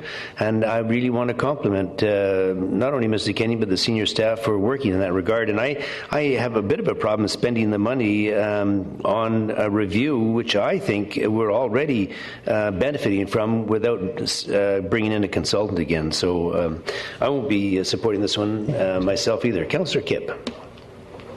Well, I guess I may be alone on this one, but I don't think I am. Strategic direction. We did do some sessions on strategic direction. We put it through, and then all of a sudden staff and the mayor changed it on us and brought in the vision statement. I just want to say about engagement, about public engagement and staff reports. They're all staff reports. They're all written by staff. I've rarely written a bad report about myself, and that's just a bias I guess we have. It's really hard to do. It's really hard to get right down to the meat of it when you do this. Currently, we had an economic development situation, and we had no council representation on the previous year. So we formed an Economic Development Commission. Now all of a sudden I see a thing in our budget, $7 million, strategic relations. It's a staff-driven initiative. If you go to page 37, it talks about the vision that's been created. In 2 years, we will have built positive relationships with our council, community, unions, and employees that enables the city to deliver excellent service. That come about because the corporation had to build those relationships. That's one of the reasons I come on council a couple of years ago, because the relationships were bad. And that's why we're spending lots of money and lots of things on strategic relations. When you talk about outside consultants, they've been hired to talk to me a number of times. George Cuff to tell me my job. George Paul to tell me my job. Pat Ross to tell the fire department what they're doing with vision. I hear on page 36 that there is relatively high level of municipal service. Prove it to me. The same people writing the reports doesn't prove it to me. I need that proof with verification. These are corporate visions that I think my councillors have adopted. And it is the corporation. We have one employee, that's Mr. Kenny. He picks the corporation. I want to ensure that the corporation he picks and how he delivers our thick budget is based on our mandatory services, based on what we believe as a council is discretionary. I don't think we've done a review like this in my lifetime that I remember, and I started getting involved with City Council around 1989, and I haven't seen one. Our own staff said they haven't done one. Every once in a while to do a core service review and a zero-based budgeting is important for economic stability, economic viability. We're coming into a time now that's incredibly different. Global warming, where we have carbon credits to buy. Water plants of $60 million now on land we don't even know we can get. And we're spending at what I understand from some, prove the study wrong, the Canadian Federation of Independent Business. Prove it wrong that we're not spending 1.8 times our growth and our cost of living and our gross national product, I think it is. I mean, I just think it's important to engage outside consultants. We do it, staff does it all the time. In fact, I think they're on consultant watch a lot of times. We hire consultants for engineering. We hire consultants for everything. But we can't consult and get someone with some expertise to judge what we're doing, to value it as an independent auditor. I don't know the fear of being questioned or audited. I don't understand that fear of being looked at and judged. In fact, I like to write tests and I like to be judged. I don't understand. Maybe the model D is more important to me. C, proceed with a core service review, the Regina model or the Vancouver model. And when we say it doesn't include staff time, we never include staff time. When we did this VICC, we don't have a handle on what staff time was for that either. So I just really I think when I look at public assets management, $12 million in this year, we're $12 million short on our water distribution, water supply, sanitary sewer, drainage, transportation, and fleet from our own asset management plan. We're underspending shortfalls. Our current investment is under budgeted by $12 million. We got to look at what we're doing. I'd really appreciate your support on an independent review. Okay, we have Councillor Sherry, Councillor Beswick, Councillor Patchy. Councillor Sherry. Well, Mr. Chairman, I support the core review. Okay, when we say Penticton model, it's unfortunate when Penticton did their review, what was asked at that time by that council is, and the result of what came back and the actions taken by council, I don't agree with. I think, I would like somebody from the outside just come and take an internal view of how we're operating, and is there room for improvements? What areas and that can we support or move along? Or maybe you should take a look at this function as opposed to the other function. That's what I'm looking for a core review, to tell somebody that, okay, well, Penticton, we're using what happened in Penticton, where there was layoffs and cutbacks, and that part I'm not interested in. I would like some external body to come in and take a review exactly how we're operating. Are we going beyond our means in certain services and functions that we're performing. And basically, that's where my support is for a core review. Thank you. Councillor Beswick. Thank you, Worship. I would just like to make a few comments and try to be as brief as I can. Clearly, other cities across the country and province have felt that a core services review has been important for the operations of their cities, and assumedly they have been independent, and assumedly they've been in independent examinations and re-examinations and collection of information for a reason. What you choose to do with that information after you've collected it is by itself a different topic. So I think this scenario, by suggesting the Penticton model, the outfall of what happened in the Penticton report was acted upon and perhaps steered in that direction is what was the ultimate outcome that they were wishing to have. I'm not sure, wasn't there, wasn't part of it, didn't participate in it. But I think it's absolutely imperative that for a corporation the size of ours, and we've never had one in the 50-some-odd plus years, as I understand. We've had countless consultants and mini reports and big ones, and to have a report at this point in time on a core services review might, in fact, clearly define what staff is telling us. Overworked, underpaid, need more staff, need more of this, need more of that.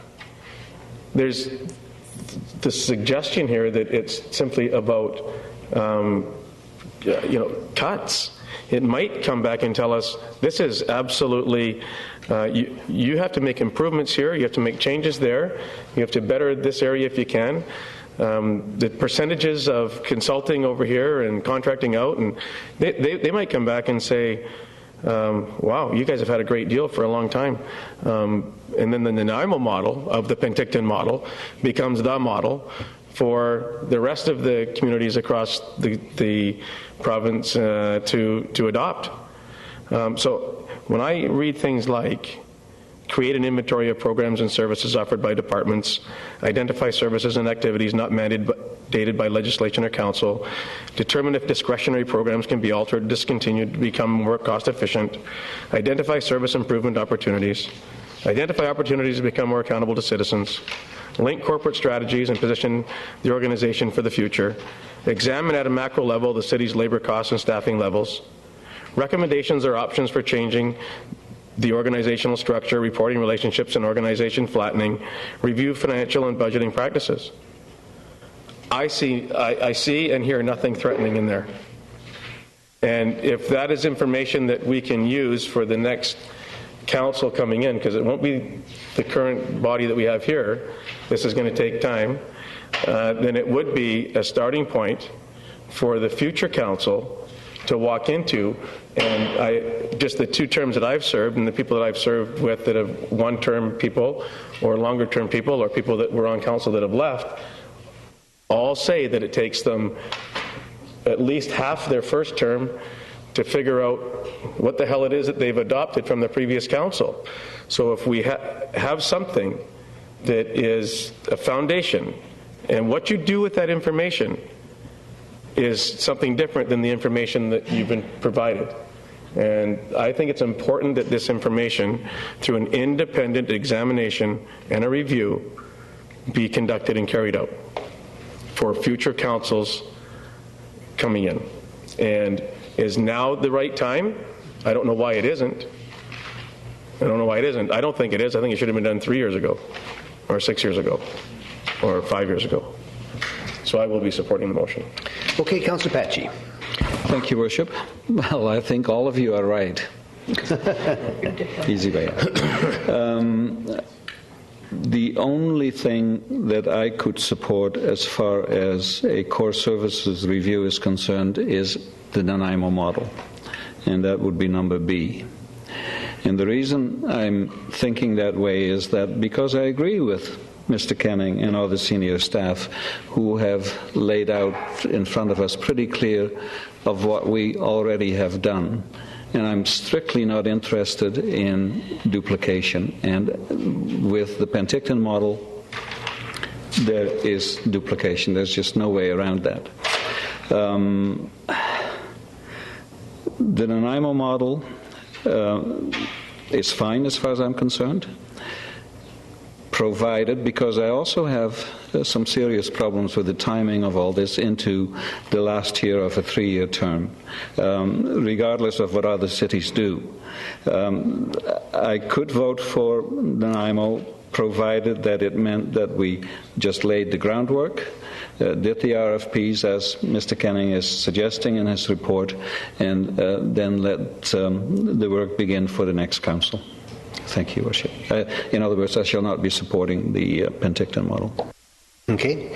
I see no further questions. I am of a similar mind. I will not be supporting the motion on the floor, but I can also support option B, to proceed with the Nanaimo model, because I think that will incorporate a lot of the work that staff has already undertaken. And there's some question about whether the core services review is required at this time, but I think, having said that, there's nothing wrong with exposing the whole thing to review and making sure that what we're doing is the right thing. So I cannot support D like Delta, but I can support B like Boy. So let's move ahead. The motion on the floor is to proceed with the core services review on the Penticton model. Question on the motion. All those in favor? 1, 2, 3. We have Councillor Kipp, Councillor Sherry, and Councillor Beswick in favor, and the balance of council opposed. Did they put up their hands? Those opposed. Well, we're checking to see now. That 1, 2, 3, 4, 5. Did you get the vote on that? Do you want the names? Are you going to be happy with that? Okay. I'll move option A. Option A? Yes. Do not proceed at this time with hiring a consultant to undertake the core services. Is there a seconder? Moved and seconded. Okay. I'd like to speak on that. Okay. Councillor Kipp, we can be fairly brief, can we? I actually had my hand up to motion C prior to him. I didn't think his name was on there, but he beat me. He can talk. No, I gave him. Okay, well, the motion now on the floor, moved and seconded, is A, which is do not proceed at this time with hiring a consultant to undertake the core services review. So you had nothing to add, Councillor Kipp? Councillor Beswick?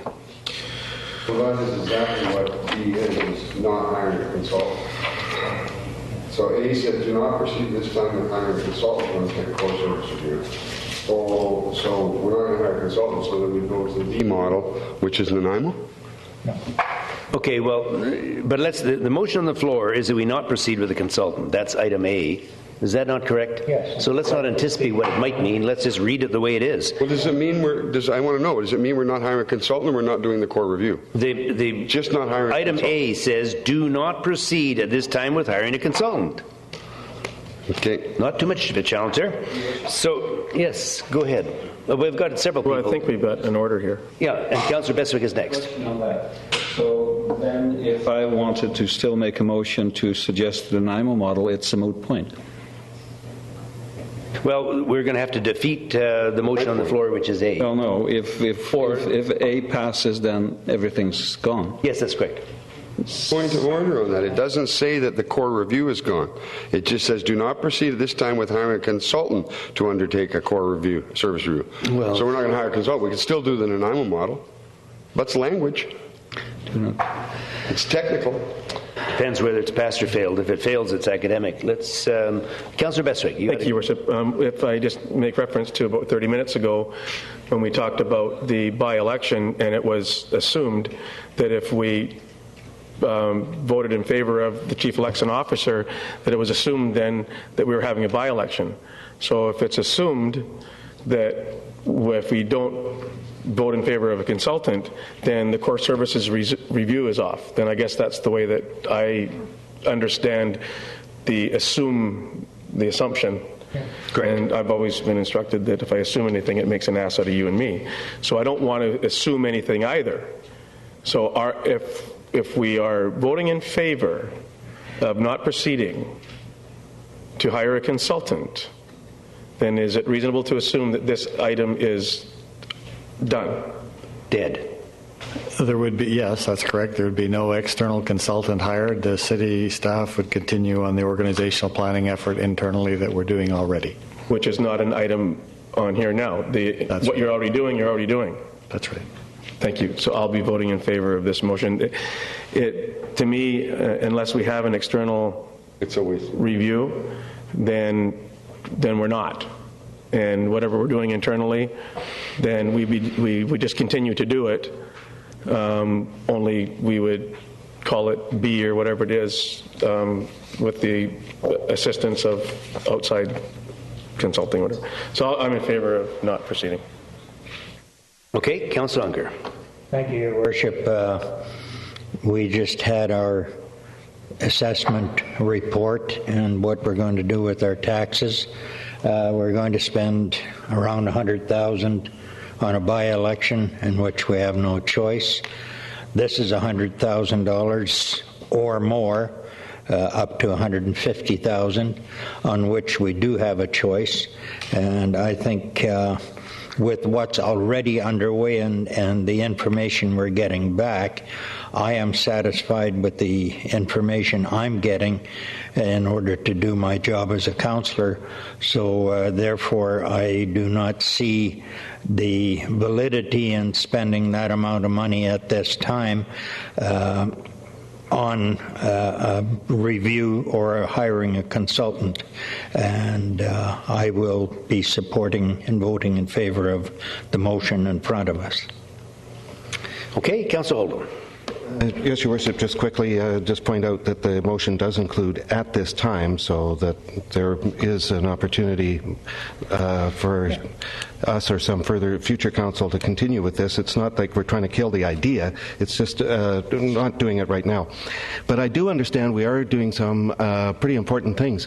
I just would like staff to confirm that we are proceeding with the zero-based budgeting process for as much as we can for this year and more extensively for next year?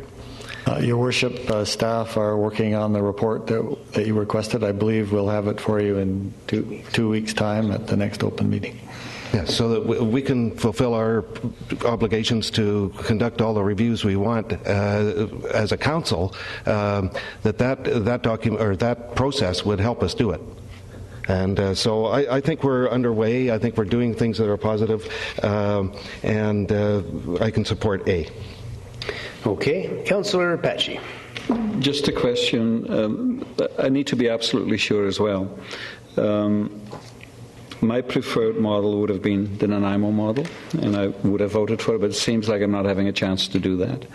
And if I do not vote in favor of the motion that's on the floor right now, I'm still not ending up with what I think we should be ending up. And I just want to make sure that that's the case. And if that's the case, I will support A, the motion. Mr. Kenyon, you want any clarity you want to bring to this? Well, just that option B is a distinct option that involves the hiring of a consultant to support the process that's already underway and bring additional resources to it and add additional work. That's a distinct model, and if council wanted that, you should vote for option B. But option A is the option to... not to proceed, basically. Not to proceed. Okay. Friendly amendment. Friendly amendment, okay. It would read, do not proceed at this time with hiring a consultant or undertake a core service review. That's, to me, clarifies the language in that assumption that it means it's over. Friendly amendment. Accept that? Okay. So that's friendly motion. So the motion then for A will read, do not proceed at this time with hiring a consultant or undertake a core services review. That's great. Yeah, a little. Okay. I see no further questions on it. So question on the motion. It's been moved and seconded that we do not proceed at this time with hiring a consultant or undertake a core services review. Question. All those in favor? 1, 2, 3, 4, 5. Opposed? 1, 2, 3 opposed. I just want to say that for my own, well, did you get the names? Do you want to run that again? Yes. Okay, opposed would be Councillor Sherry, Mayor Rattan, and Councillor Bestwick is opposed. Oh, sorry, Councillor Kipp. And Councillor Bestwick, unfortunately, I guess he supported it, did he? Okay. All righty. I just want to make a comment that I think, like Councillor Patchy, would support the Nanaimo model, but I certainly respect the view of council on voting on A, and that's it. And on we go. Suicide. So we're going to go into LED and animated signs. Oh, we've got all the good ones now.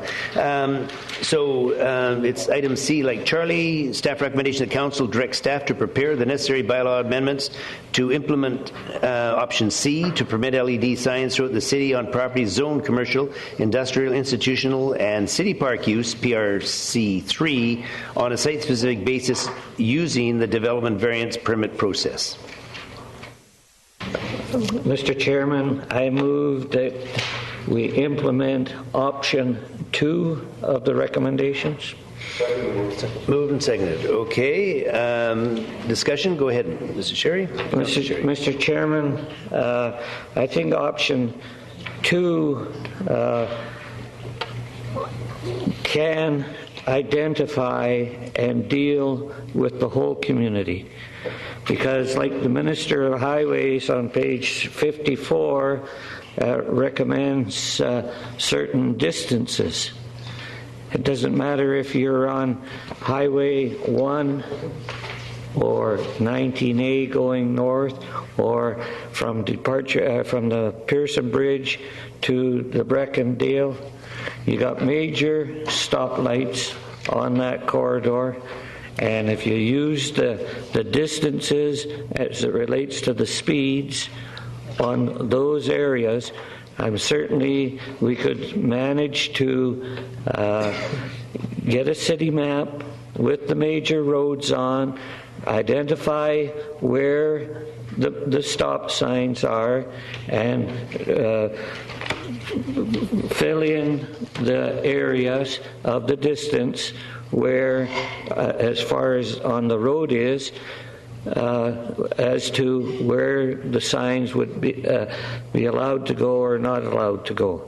The matter of viewing it from the side of the road into the property, I have no concern on that. I think that's a freebie. It's just the matter that the Department of Highways had identified the intersections. Now, when I read the report, there's concern if it's the north side or the south side of the intersection, and one might be longer than the other, and that for evaluating distance. I say you go to the center line and use the center line to measure distance, and that's applied to both sides of the highway and that.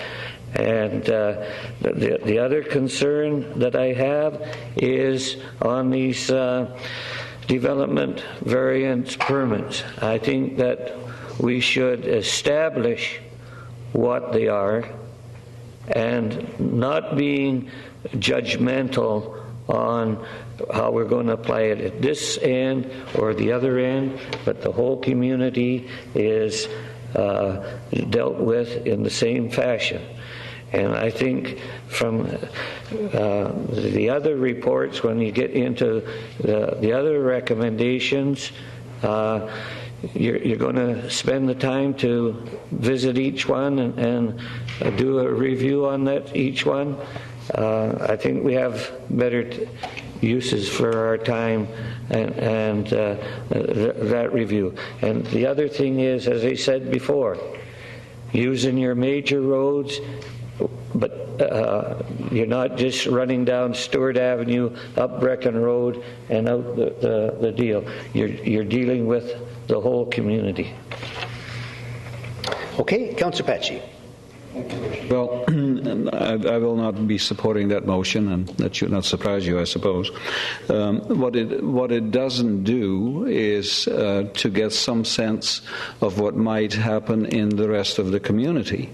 And Nanaimo is a large municipality, and just one example comes to mind right now. We have had an inquiry from one or two churches, for instance, who are interested in having LED signage. Well, I would like to have a handle on a situation, hypothetical at this point, but if there's a church on one side of the street and there are residences across the street, I think we should have a way of dealing with that kind of stuff. I certainly wouldn't want to live across the street from a church where LED signage is permitted. That's just one example that comes to mind. The free-for-all aspect just doesn't do it for another reason to me, which is that, as Mr. McKay of Signage concurred with me, that if we have an option to permit LED signs and in the process get a commensurate reduction in, for lack of a better word, old-fashioned advertising, then that is what I'm after. It's more than just safety. It's the visual pollution aspect that we never will get a handle on if we go this way, except maybe on 19A and 1A. So that's the reason that I will not be supporting that, Councillor Sherry. Okay, Councillor Bestwick. Thank you, Worship. I, too, will not be supporting option 2, but for different reasons than Councillor Patchy. As I understand option 2 to mean that except on properties adjacent to provincial highways. And in the blue pages of the explanation for option 2, that's 164.04 feet away from the highway is what I would understand that to mean. That's the nearest that an LED sign could be to a highway. And the MOTI also has further recommendations, which I'm assuming is included in option 2, which indicates for different speeds you have to be 393.7 feet on a major track.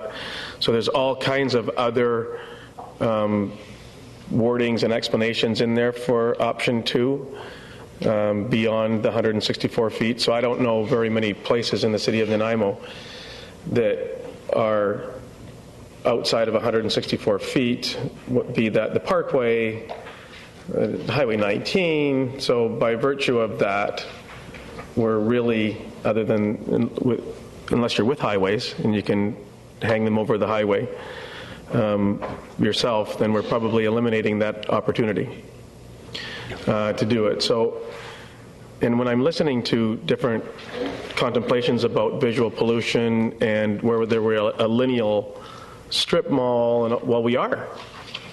I mean, it's difficult to say that we aren't, because in fact that is what we are. We have a beautiful seawall. It's hard to say that we don't, because we do. It's a beautiful seawall. We've also got a lineal geographics that are 4 of our 5 major paying taxpayers in the city of Nanaimo, I think it is, are malls. Okay. So are we going to deny that? Well, I think not.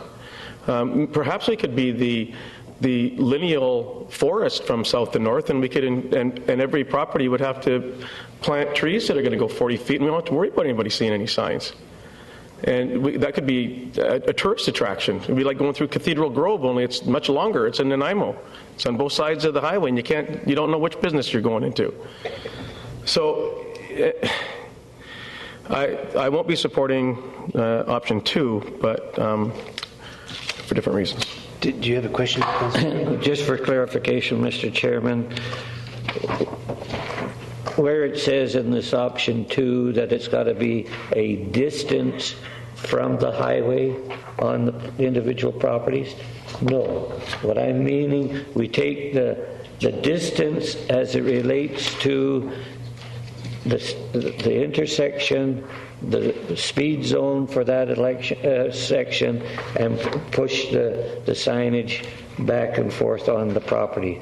Otherwise, and let's use the classic one of Terminal Park.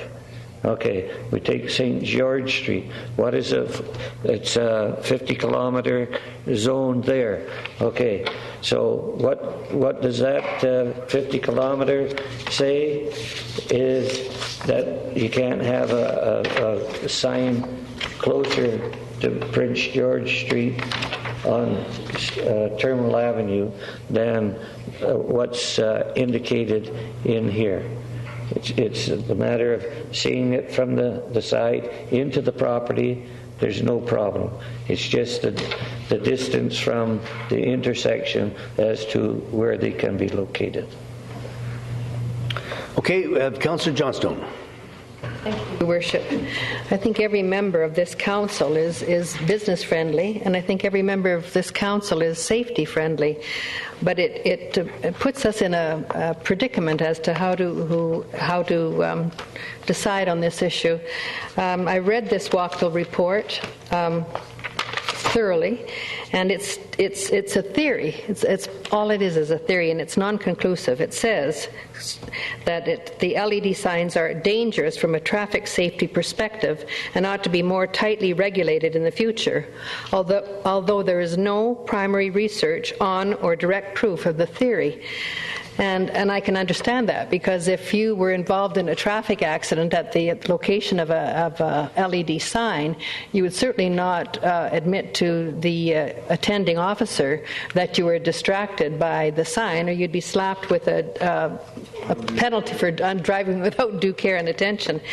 However, I won't be supporting the motion because I have weighed this very carefully, and I think that the variation, the sign variation way is for me the way to go, to weigh each application on its merits and make a decision based on that. And that's the way I'll be voting tonight, Your Worship. Okay, Councillor Oldham. Thank you, Your Worship. First of all, just a couple of questions to staff. I'm assuming that all the regulations that are listed under option 1 and were in the proposed bylaw when it last came forward to council would be included in any of the options. Is that correct? Who's going to do the count? Mr. Tucker, are you going to?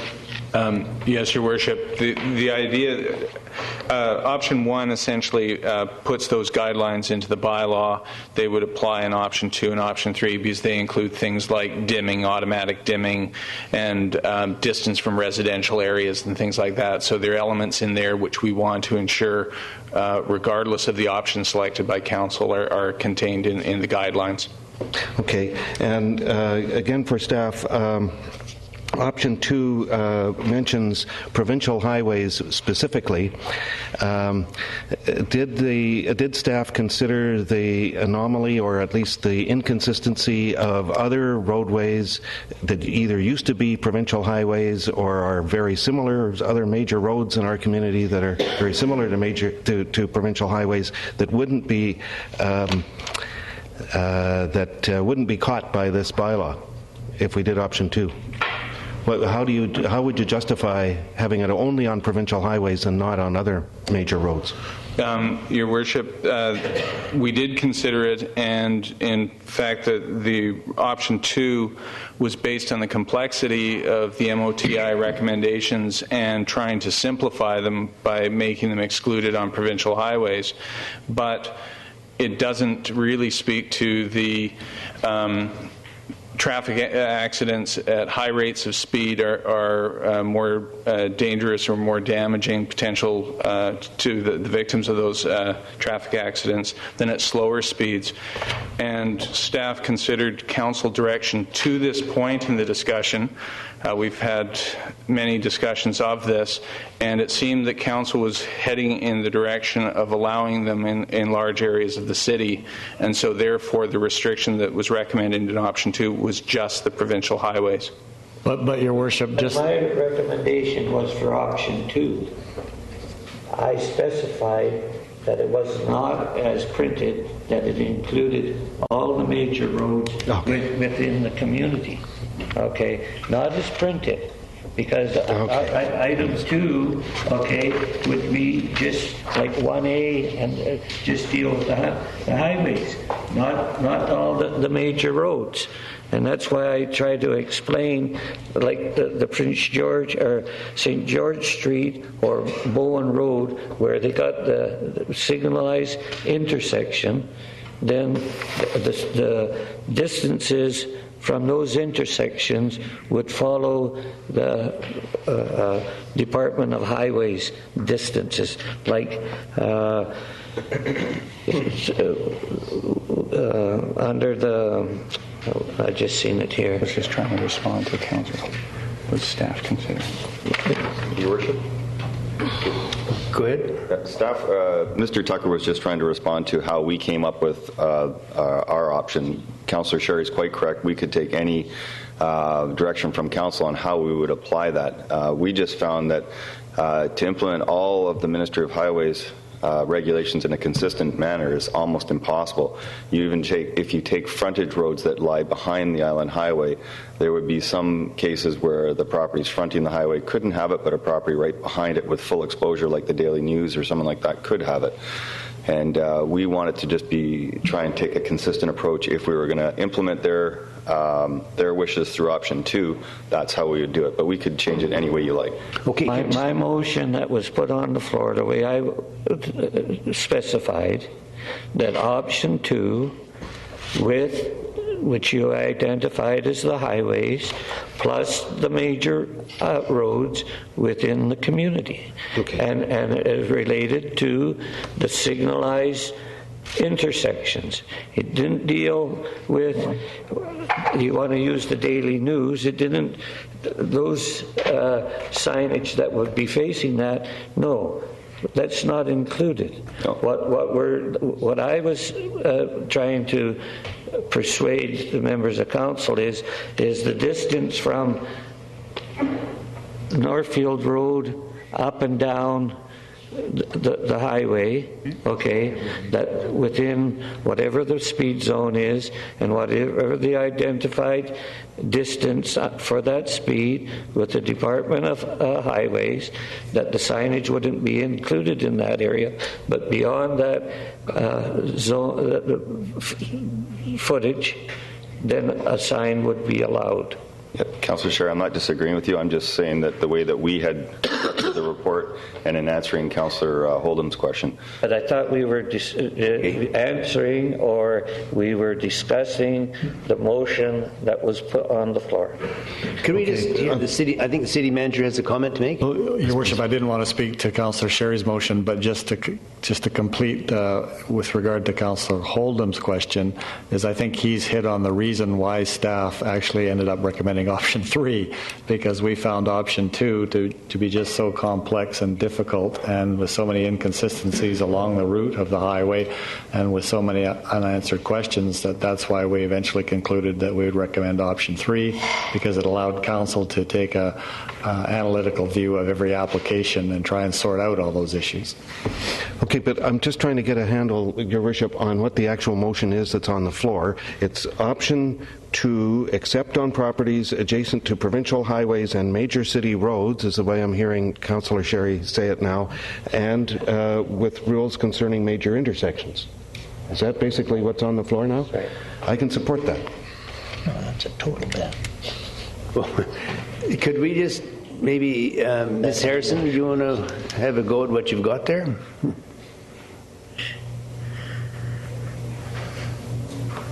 Sorry, I just want to make sure that I'm... Sure. I think it's time to roll out. And if there's some challenge, maybe we'll have Councillor Sherry could repeat the motion. That council directs staff to prepare the necessary bylaw amendments to implement option 2 to permit LED signs throughout the city on property zone, commercial, industrial, institutional, and city park use, PRC3 properties, except on properties adjacent to provincial highways and including all major roads within the community with rules regarding major intersections. It's not except those properties facing highways. It's the matter of, that's the way that you've got the thing is that if it's facing under the highways, if it's facing, they're not allowing them. I say yes, they're allowing them. Major highways and major roads in the community, I am suggesting that we use the major intersections that are controlled there to deal with the placement of signage is according to the speed as it relates to the distance from those intersections. So if we're correct, then it would be to permit LED signs throughout the city on properties zoned commercial, industrial, institutional, and city park use properties, including all major roads within the community, with rules regarding major intersections? I believe Councillor Sherry is taking basically the Ministry of Transportation and guidelines criteria for intersections and saying let's apply them to all major roads as well as the highway. That's correct. But the matter of viewing the signs as it relates into the Department of Highways, 60 meters or whatever it is, no, I'm not interested in that. Okay. It's the distance from your intersections back. We'd have to create Your Worship, I wanted to support this because it has at least some element of the geographic criteria I thought we should have in the bylaw, and was one of the reasons for why I voted to, along with others, to refer it back for further consideration. But I'm sorry, I just can't get what Councillor Sherry is getting at here, and I don't see it addressing the geographic concerns that I've had all along. So I'm sorry, I just can't support it. Okay, are we ready for I know there's some more questions. Are we ready for a question on item 2? Do you want to add something to option 2, or if you don't, let's move along and have a vote on it here. I don't The way, Your Worship, just if I could take one more try at this, we would take a map of all our major roads, and every time there's an intersection, we would draw a circle with the radius that the highways has said we should have restricting signs. It would be a very confusing map, but it's easy to do with our GIS system. And everyone within that circle from an intersection would not be able to have a sign. But everyone else along the major roads and the Island Highway who are not impacted by that circle at the intersection could have a digital sign. That's big. Oh, now you sold it. Councillor Kipp, you want to have a go at it now, and then Councillor Bestwick? No, go ahead with this. Councillor Bestwick, go. Okay, Councillor Bestwick. So thank you for that, Mr. Swaby, but I'm no less clear, because now if we talk about intersections, I'll just try to draw an example then. And then we're highways, so we're still 164 feet from the center of a highway, I suspect. Correct? No. Well, so an intersection, Ending in B, but if there's an intersection on the highway, that's pretty self-explanatory. If there's a distance from the highway to the property, what is that distance, please? Well, Councillor Bestwick, what we would interpret as Councillor Sherry was suggesting that our model of 50 meters would be applied to the intersections. To the intersections. So the intersections only, or yes, because it says in here the highway? Councillor Sherry is amending the motion to say just at the intersections of all major roads and the highway. Only the intersections of all major roads. So if I could just try to draw one example then. So the Nanaimo Golf Club is on Highland Boulevard. There is an intersection going in and out of Highland Boulevard. Is it controlled? So now it's only controlled intersections? That's correct. So only intersections that have stop signs? Lights. Lights, okay. So stop signs aren't controlled intersections. If we put roundabouts in, then roundabouts will be controlled intersections. So the definition of controlled is only when we have lights. Is that what I'm understanding then the definition that we would be utilizing to be? That's currently the way that I interpret Councillor Sherry's motion today, and you certainly could, if we don't have any roundabouts, but in the future, if you did have roundabouts, I'm sure that Council could reconsider that. Okay, Councillor Patchy.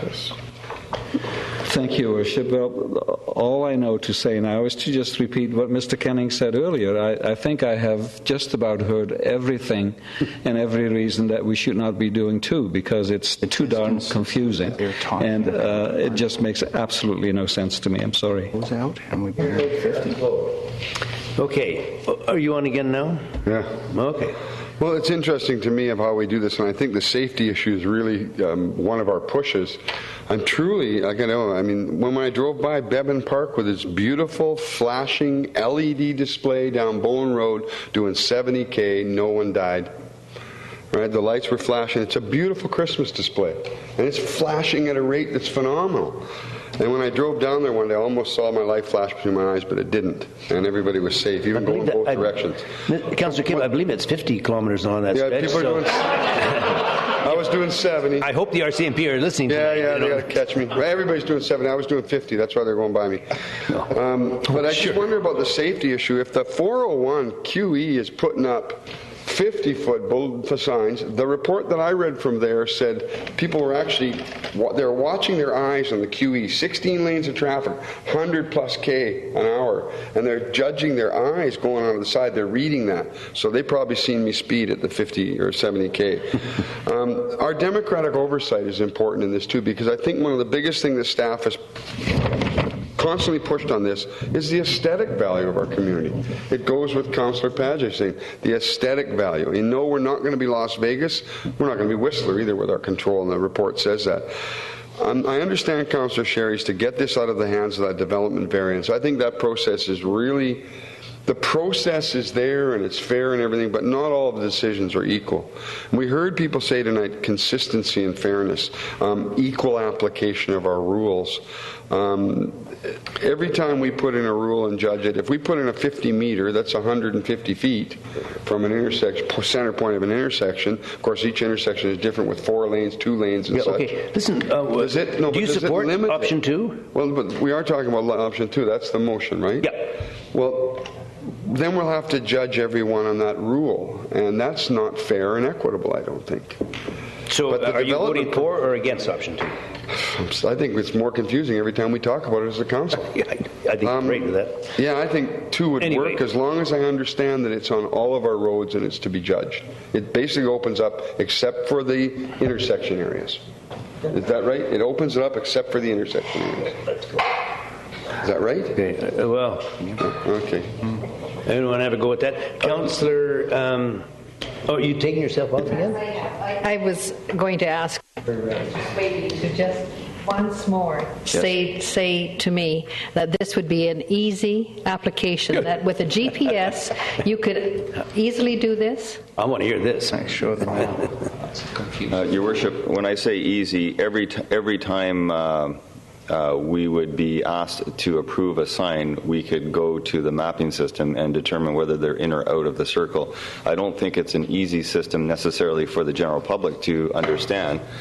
And it's why staff was recommending the variance process to be consistent throughout the community, to be sure all of these issues are dealt with on an individual basis. But I do understand Councillor Sherry's approach is to try and take the highways criteria and implement them citywide as a way of being consistent citywide. Thank you. Yeah, let's have a question on it. On option 2, all those in favor? We have Councillor Unger, Councillor Oldham, Councillor Sherry in favor. Opposed? We have Councillor Padgett, Councillor Johnson, Councillor Beswick, Mayor Rattan, and so option 2 is defeated. And we'll now open the floor for any other motions that they want to make. Okay. I will move that we adopt number 3. Okay, and it's moved and seconded. Councillor Beswick, did you have a comment on this one? Yes, I was going to make a different motion. By the process of deduction, it wouldn't be hard to figure out which one that was. But I'll comment on the motion and that's been seconded. It's on. Yeah, it's been moved and seconded. So, did you want to comment on the motion is 3? 3. Yep. Did you want to comment on that, you said? Yes, please. Go ahead. Well, I'd just like to make reference to the blue pages once again that says here, and I've heard earlier that we're all business friendly on this council. The disadvantage of option 3 is related to business friendliness, as it will require a political process with public involvement and comes with an expectation that staff will negotiate based on established signage criteria, safety issues, and overall visually identity issues. So it's really status quo. For that, among many other reasons that I've already expressed, I won't be able to support this motion. Okay. Councillor Sherry. Well, Mr. Chairman, on page 55 in the middle of the page, allows for review of safety issues, council opportunities to adjudicate, trade-off permit LED signs. And the next one is the winner of them all. Provides flexibility with respect to the size and location of the sign. Well, I thought we already indicated in this review that it was going to be 100 square foot. Okay, are we going to go under number 3 or whatever this one before us, and somebody wants a 200 one? Are we going to have to go through the adjudication and that? And is it consistent? And to me, no, it's not consistent. Thank you. Mr. Kenny, it's my understanding there's already an existing bylaw that restricts it to 100 square feet. Is that not correct? Your Worship, the reason that we chose that wording was to provide some consistency in the community in terms of the scale of the development. Woodgrove would obviously want a larger sign than maybe a smaller commercial development, and that would be up to council to adjudicate the deal that is brought forward in terms of the signage they're willing to let go and the size of the sign they're proposing, where it is on the property, the safety concerns, all of those issues. So that was to provide the flexibility for council to adjudicate it fairly across the community. And that's part of the problem, Mr. Chairman, is a fella come in for a sign permit and that for his property. Well, how come he might be 200 square foot less on his property, so therefore he can't have one like the big people have? And you start getting yourself into adjudicating who gets the big one, who gets the little one. Let's give the general public and the community the opportunity to know these are the rules, let's stick by them and run with them. Your Worship, and that's a good point. The problem with that type of approach is you'll come up with a size of sign the little guy won't be able to afford potentially, and that's why the flexibility needs to be there. That these are very expensive signs. Okay, Mr. Swaby, my question earlier to staff was what is the situation regarding the previously approved 100 square foot per sign? Is that out now with option 3? That would be in the policy. It's flexible. Your Worship, but that would be in the policy, and so that would be the framework that staff would use in receiving these applications, and they would have the right to request a variance from that, but that would be in the policy. Okay, thank you.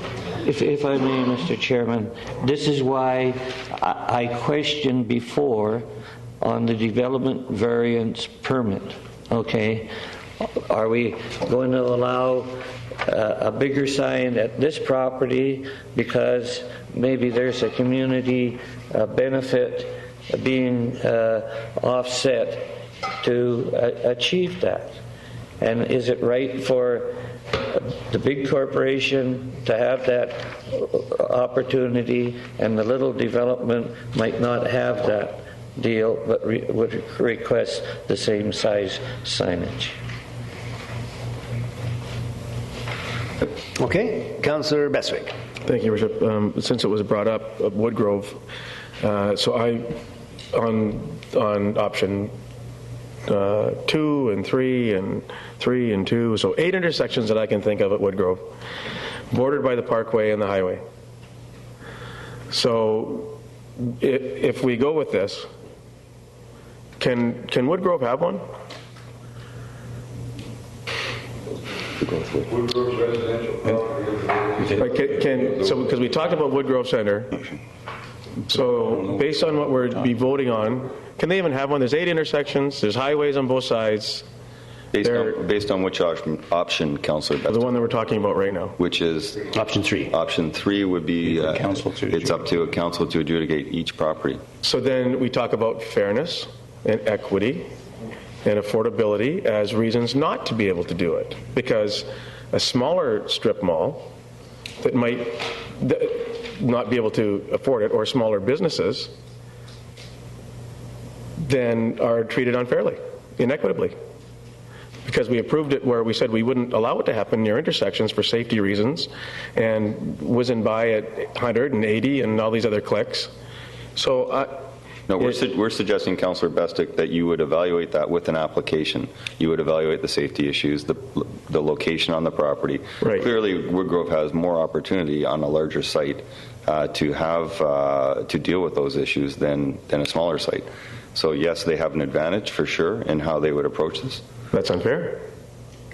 It depends how you look at it. Well, and I support it. So if I go further in your blue pages, if council supports LED signs throughout the community, option 1 should be chosen. So it's we either agree to have LED signs throughout the community, and as by staff's recommendation, then we should go with number 1, which I absolutely support, or we don't agree to have them. And so then it's pretty much that's where we are, because if we just continue to go on this merry-go-round, we're back to square one. We either we agree to have them, and with a 1 year or trial period, or we vote not to have them. And it's because there's just too many variables. There's too many intangibles. There's too many obstacles. I think everybody knows where my position is. I'm all in favor of them. We're writing in the bylaw the restrictions. We're writing in the bylaw the abilities to have a control over whether they're 100 square foot or 40 square foot or 20 square foot or what have you. So we have that ability when somebody comes before us or how many we're going to put on a property. 2 on the highway, 1 on the backside of it, in Woodgrove's case, and North Town Center's case, on outdoor sports case, reaction sports, wherever.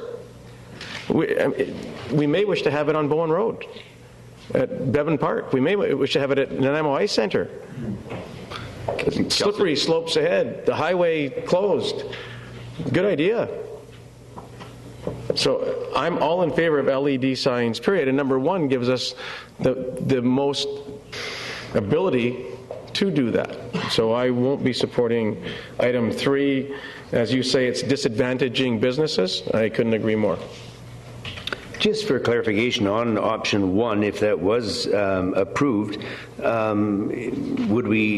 it true that we still would have ways of enforcing the number of the size of the sign and the issues, or is it almost like a cart where they go in the community? It lists the general regulations, and those include the size and various other factors. So those would be even in option 1, there would be those regulations. Okay. Okay, Councillor Hold'em. Thank you, Your Worship. Boy, this is getting to be a tedious argument. I'm willing to vote for anything that'll get this off the table, practically. I was moved by the delegations from the Chamber of Commerce and from Bill McKay. The Chamber of Commerce said option 3 is problematic. Bill McKay had a whole list of cons, a lot longer list than pros to option 3, and yet that's the one that staff's recommending. I guess What option 3 would do is allow this and especially future councils the right to or the opportunity to reflect community values on each of the applications, significant or not, that came in. And maybe that's the best we can do right now. Rather than trying to do geographic limitations or just opening it up willy-nilly, option 3 at least protects the council's ability to comment on each application. Cumbersome and slow and tedious as that may be, I'm still going to support it. Are you reaching for a button? You're not. Okay. Because I was going to draw my gun if you were. So, question on the motion. Now the motion is option 3. So we'll ask for those in favor of option 3. Mayor Rattan and Councillor Oldham, Councillor Johnstone, and Councillor Patchy. Sorry. 4. And those opposed? 3. Councillor Bestwick? 1, 2, 3, 4. So it's fails on a tie vote. Well, the option is to move option number 1. That's all that's left. So, Councillor Bestwick, do you want the honours of moving 1? That since I'm still here. Since you're still here. Is there a seconder? Okay. No seconder for option 1? It's dead. I'll second it to get it on the floor, and then I call the question. Okay, so it's on the floor now. This is option 1. All those in favor of option 1? We have Councillor Bestwick, Councillor Unger, and Councillor Kipp at the end. Those opposed? Councillor Sherry, Councillor Oldham, Mayor Rattan, Councillor Johnson, and Councillor Patchy. So the vote option 3 is defeated. Now, we really need to get going on this thing. We can't keep going in circles. This thing with the sign has gone round and around and around and around. And before the chamber comes and looks at me and an oak tree nearby, I think we've got to come up with another option.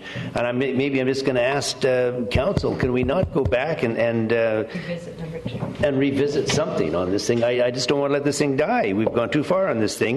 And I'm just very uncomfortable walking away tonight without an answer. So can we maybe ask now, we'll go back to option 2. No.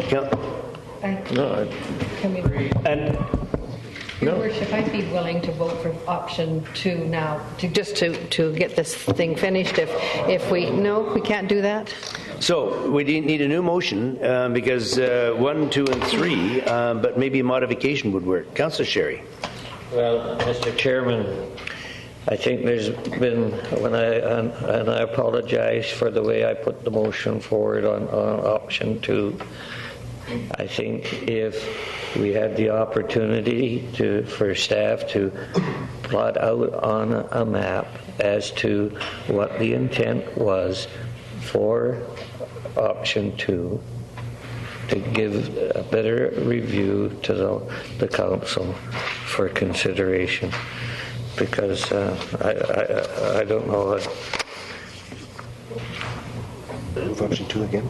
Well, if somebody wants to move option 2 on, I have no problem with that. I will be participating. Mr. Chairman? Yeah, go ahead.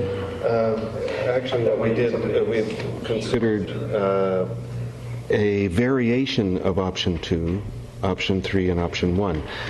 So I would move the straight staff described option 2 as the only thing left on the table.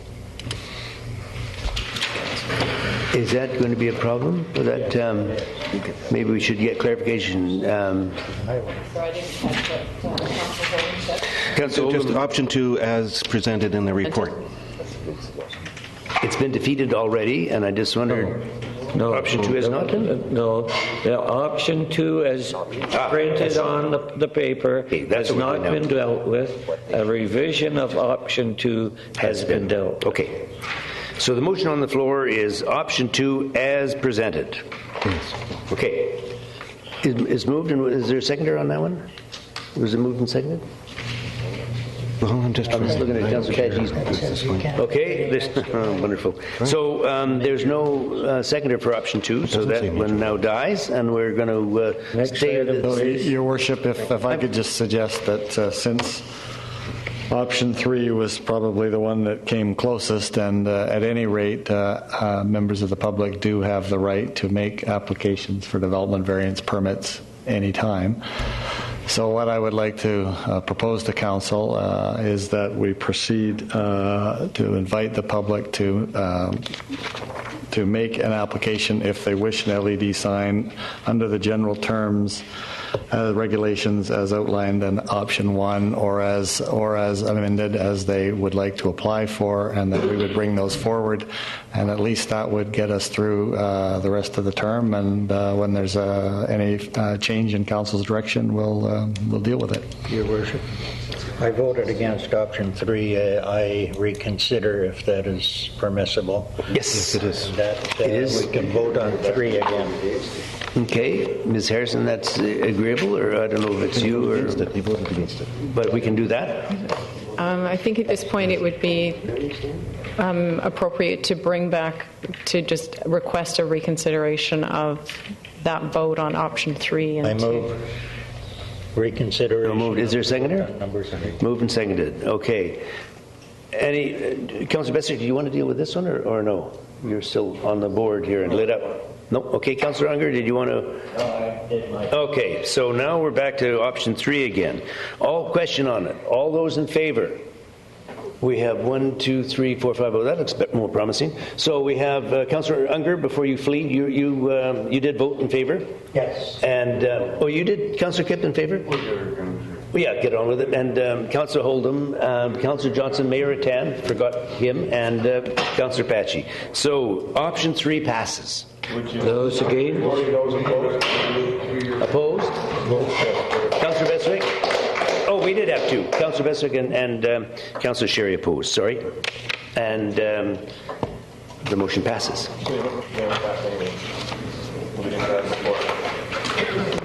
Okay. It's almost like an endurance contest here. So now we'll go into the item D like Delta, Housing Legacy Reserve, funding allocation criteria. Staff recommendation that Council adopt the proposed policy entitled Housing Legacy Reserve Funding Allocation Criteria as attached to the report to guide the use of the reserve for affordable housing initiatives. Moved and seconded. Any discussion? All those in favor? Opposed? Carried. How come we couldn't do that before?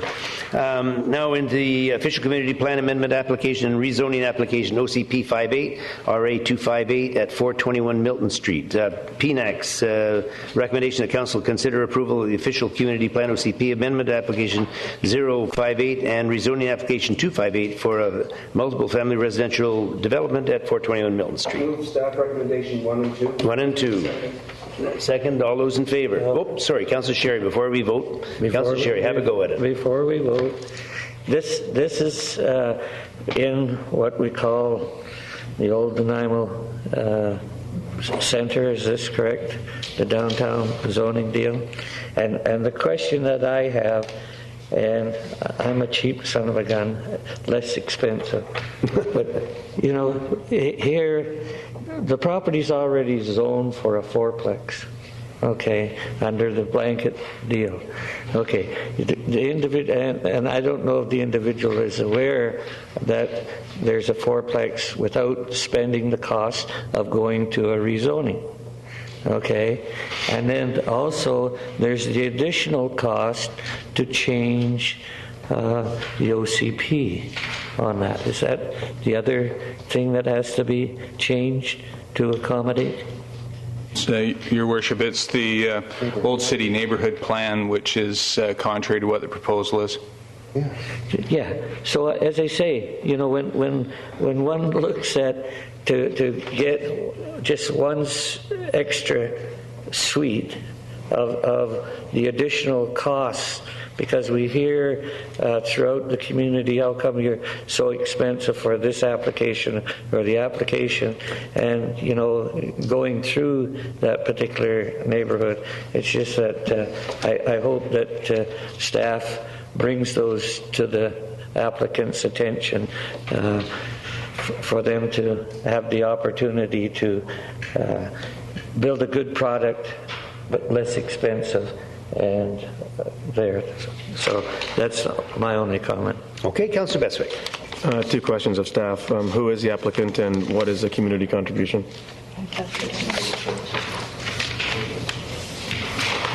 The applicant is D. Kriba, and the community contribution is $5,000. Thank you. Okay. Councillor Holden, go ahead. Just quickly point out that for applications like this, we are bringing forward the OCP amendment and the zoning amendment together to be more expeditious and efficient. Very good. Okay, it's been moved and seconded. All those in favor? Contrary? Motion passes unanimously. We'll move into DP 653 at 888 Bruce Avenue. Staff recommendation the council issue development permit number DP 653 at 888 Bruce Avenue with the following variances: a front yard variance of 4.91 meters or 16.1 feet, and a rear yard variance of 5.5 meters or 18 feet. What is your pleasure? Recommendation. Moved and seconded. I see. Oh, Councillor Oldham, did you want to your carryover? All those in favor? Opposed? Carried. We're going to DP 8. Say again, 685 at 119 Halliburton Street. Staff recommendation that council issue development permit number DP 685 at 119 Halliburton Street, which would renew development permit DP 556, including the following variances: front yard variance of 5.04 meters or 16.54 feet, side yard variance of 3 meters or 9.8 feet, rear yard variance of 9.5 meters or 31.2 feet, building height variance of 1 meter or 3.2 feet, and finally, landscape buffer width variance of 0.8 meters or 2.62 feet. Move the staff recommendation. Second. Moved and second. All those in favor? Opposed? Carried. DP 694 at 437 Wesley Street. Staff recommendation the council issue development permits DP 694 at 437 Wesley Street with the following variances. One, a front yard variance of 4.6 meters or 15 feet, a height variance of 0.08 meters or 2.62 feet, and finally the third is a parking variance of 2 parking spaces. Move the staff recommendation. Moved, seconded. Question. Councillor Patch. I think, Your Worship, thank you, that this is an appropriate time to point out that this is the very first housing of our low barrier housing first initiative, and I think it's extremely important that this goes through the way it does. Thank you. Okay. The motion's on the floor. All those in favor? Opposed? Motion carries. DVP 165 at 650 Terminal Avenue. Staff recommendation that Council 1 support the requested variance for a second freestanding sign on the Front Street road frontage, and 2, direct staff to proceed with the required statutory notification for development variance permit number DVP 165 at 650 Terminal Avenue. What's your pleasure? Move. Is there a seconder? Moved and seconded. Any discussion? All those. Councillor Pachi, are you on again? Just as a comment, this is a prime example of why development variance permits work when it comes to signage. And that's all I want to say. Okay, all those in favor? Opposed? Carried. Item LA 50, the expanded licensed outdoor patio has been pulled. I know. Let me go ahead, because we know it, but maybe people out there don't. So this item has been pulled on at the Palace Hotel, 275 Skinner Street. Unsightly premises, 25 Cavan Street. It's requested that council herein wishing to speak with respect to unsightly premises at 25 Cavan Street. Staff recommendation that council pursuant to the property maintenance bylaw 1990 number 3704. And amendments there too. Is it getting darker here, or is it just my imagination? Okay. Direct the owners of 25 Cavan Street to remove graffiti from the premises within 14 days. The work will be undertaken by the city's agents at the owner's cost. And that's before us is the graffiti at 25 Cavan Street. Seconder? All those in favor? Opposed? Carried. Unsightly premises at 91 Chapel Street. It's requested that council hearing wishing to speak with respect to unsightly premises at 91 Chapel Street. Staff recommendation that council pursuant to the property maintenance bylaw number 1990 at number 3704 and amendments thereto, direct the owners of 91 Chapel Street to remove graffiti from the premises within 14 days of the work will be undertaken by the city's agent at the owner's cost. I guess there's nobody present for that, and there is an example of... Move the staff recommendation. Is there a second? I can't see the graffiti on there. Oh, there it is. Okay, thank you. All those in favor? Opposed? Carried. Unsightly premises, 223 Commercial Street. It's requested that council hear anyone wishing to speak with respect to unsightly premises at 223 Commercial Street. Staff recommendation that council pursuant to Property Maintenance Bylaw 1990, number 3704, and the amendments thereto, direct the owners of 223 Commercial Street to remove graffiti from the premises within 14 days. The work will be undertaken by the city's agent at the owner's cost. Staff recommendation. That guy looks familiar. Maybe not. So, all those in favor? Opposed? Carried. Sorry. Unsightly premises, 500, I think before my voice goes totally. Unsightly premises, 500 Comox Road. It's requested that council hear anyone wishing to speak with respect to unsightly premises at 500 Comox Road. Staff recommendation that council, pursuant to Property Maintenance Bylaw number 1990, number 3704, and amendments thereto, direct the owners of 500 Comox Road to remove graffiti from the premises within 14 days, excuse me, or the work will be undertaken by the city's agent at the owner's cost. Is there a seconder? Moved and seconded. All those in favor? Opposed? Carried. Unsightly premises, 400 Fitzwilliam Street. It's requested that council hear anyone wishing to speak with respect to unsightly premises at 400 Fitzwilliam Street. Staff recommendation that council pursuant to the Property Maintenance Bylaw 1990, number 3704, and amendments thereto, direct the owners of 400 Fitzwilliam Street to remove graffiti from the premises within 14 days, or the work will be undertaken by the city's agent at the owner's cost. Oh, thank you very much. That might help a little bit. Thank you very much. So, question. Oh, Councillor Sherry, go ahead. Are you on here? No, I'm not on there yet. You are not? When I look at this building, are we using the address of on Fitzwilliam Street, and this is in the backyard on Wallace Street? I believe this is the rear side of the TELUS building. The old TELUS building. Okay. Well, this is where I have difficulty. Are we addressing this correctly? Okay, because that is on Wallace Street.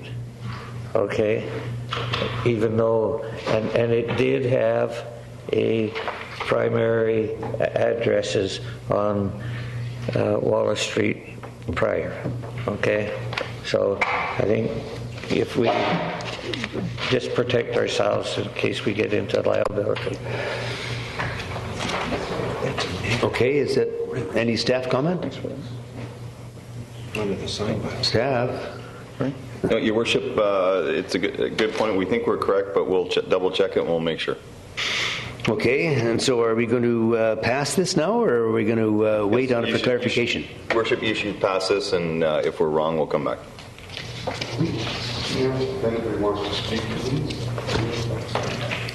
Well, but councillors, yeah, we have each time. If anyone, have you not heard my voice? If anyone has any, but we'll have some more. But I've asked if it's requested that council hear anyone wishing to speak with respect to unsightly premises at 400 Fitzwilliam Street. So, okay. Question on the motion. All those in favor? Yes. Opposed? Carried. We're going into unsightly premises. 100 Victoria Road has been pulled. We'll go into R. Structural move order. Illegal grower operation 288 McClary Street. It's requested that council hear anyone wishing to speak with respect to the illegal grower operation at 288 McClary Street. Staff recommendation of council pursuant to section 7.3 of the Community Charter order the owners of 288 McClary Street to remove the structure or bring it up to standard within 30 days. Is there anyone in attendance that would like to speak concerning the illegal grower operation that they or others may have at 288 McClary Street? Move the staff recommendation. Seconder? All those in favor? Sorry, opposed. Structure removal order, illegal grow operation at 137 Nottingham Drive. It's requested that council hear anyone wishing to speak with respect to an illegal grow operation at 137 Nottingham Drive. Staff recommendation that council pursuant to section 73 of the Community Charter order the owners of 137 Nottingham Drive to remove the structure or bring it up to standard within 30 days. Is there anyone in attendance that would like to speak to matters concerning an alleged illegal grow operation at 137 Nottingham Drive? Move the staff recommendation. Seconded? Seconded. All those in favor? Opposed? Carried. What's that? Well, I don't know. Alleged, but I'm just waiting to see if anyone wants to stand up and say it's my grow operation.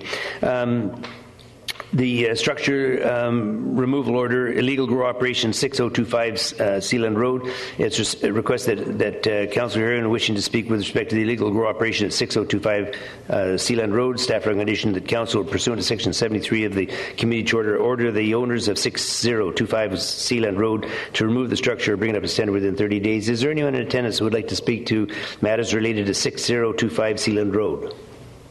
Hearing none. Move the staff recommendation. Seconder. All in favor? Opposed? Carried. We're going into structure removal order, illegal grow operation 409 Victoria Road.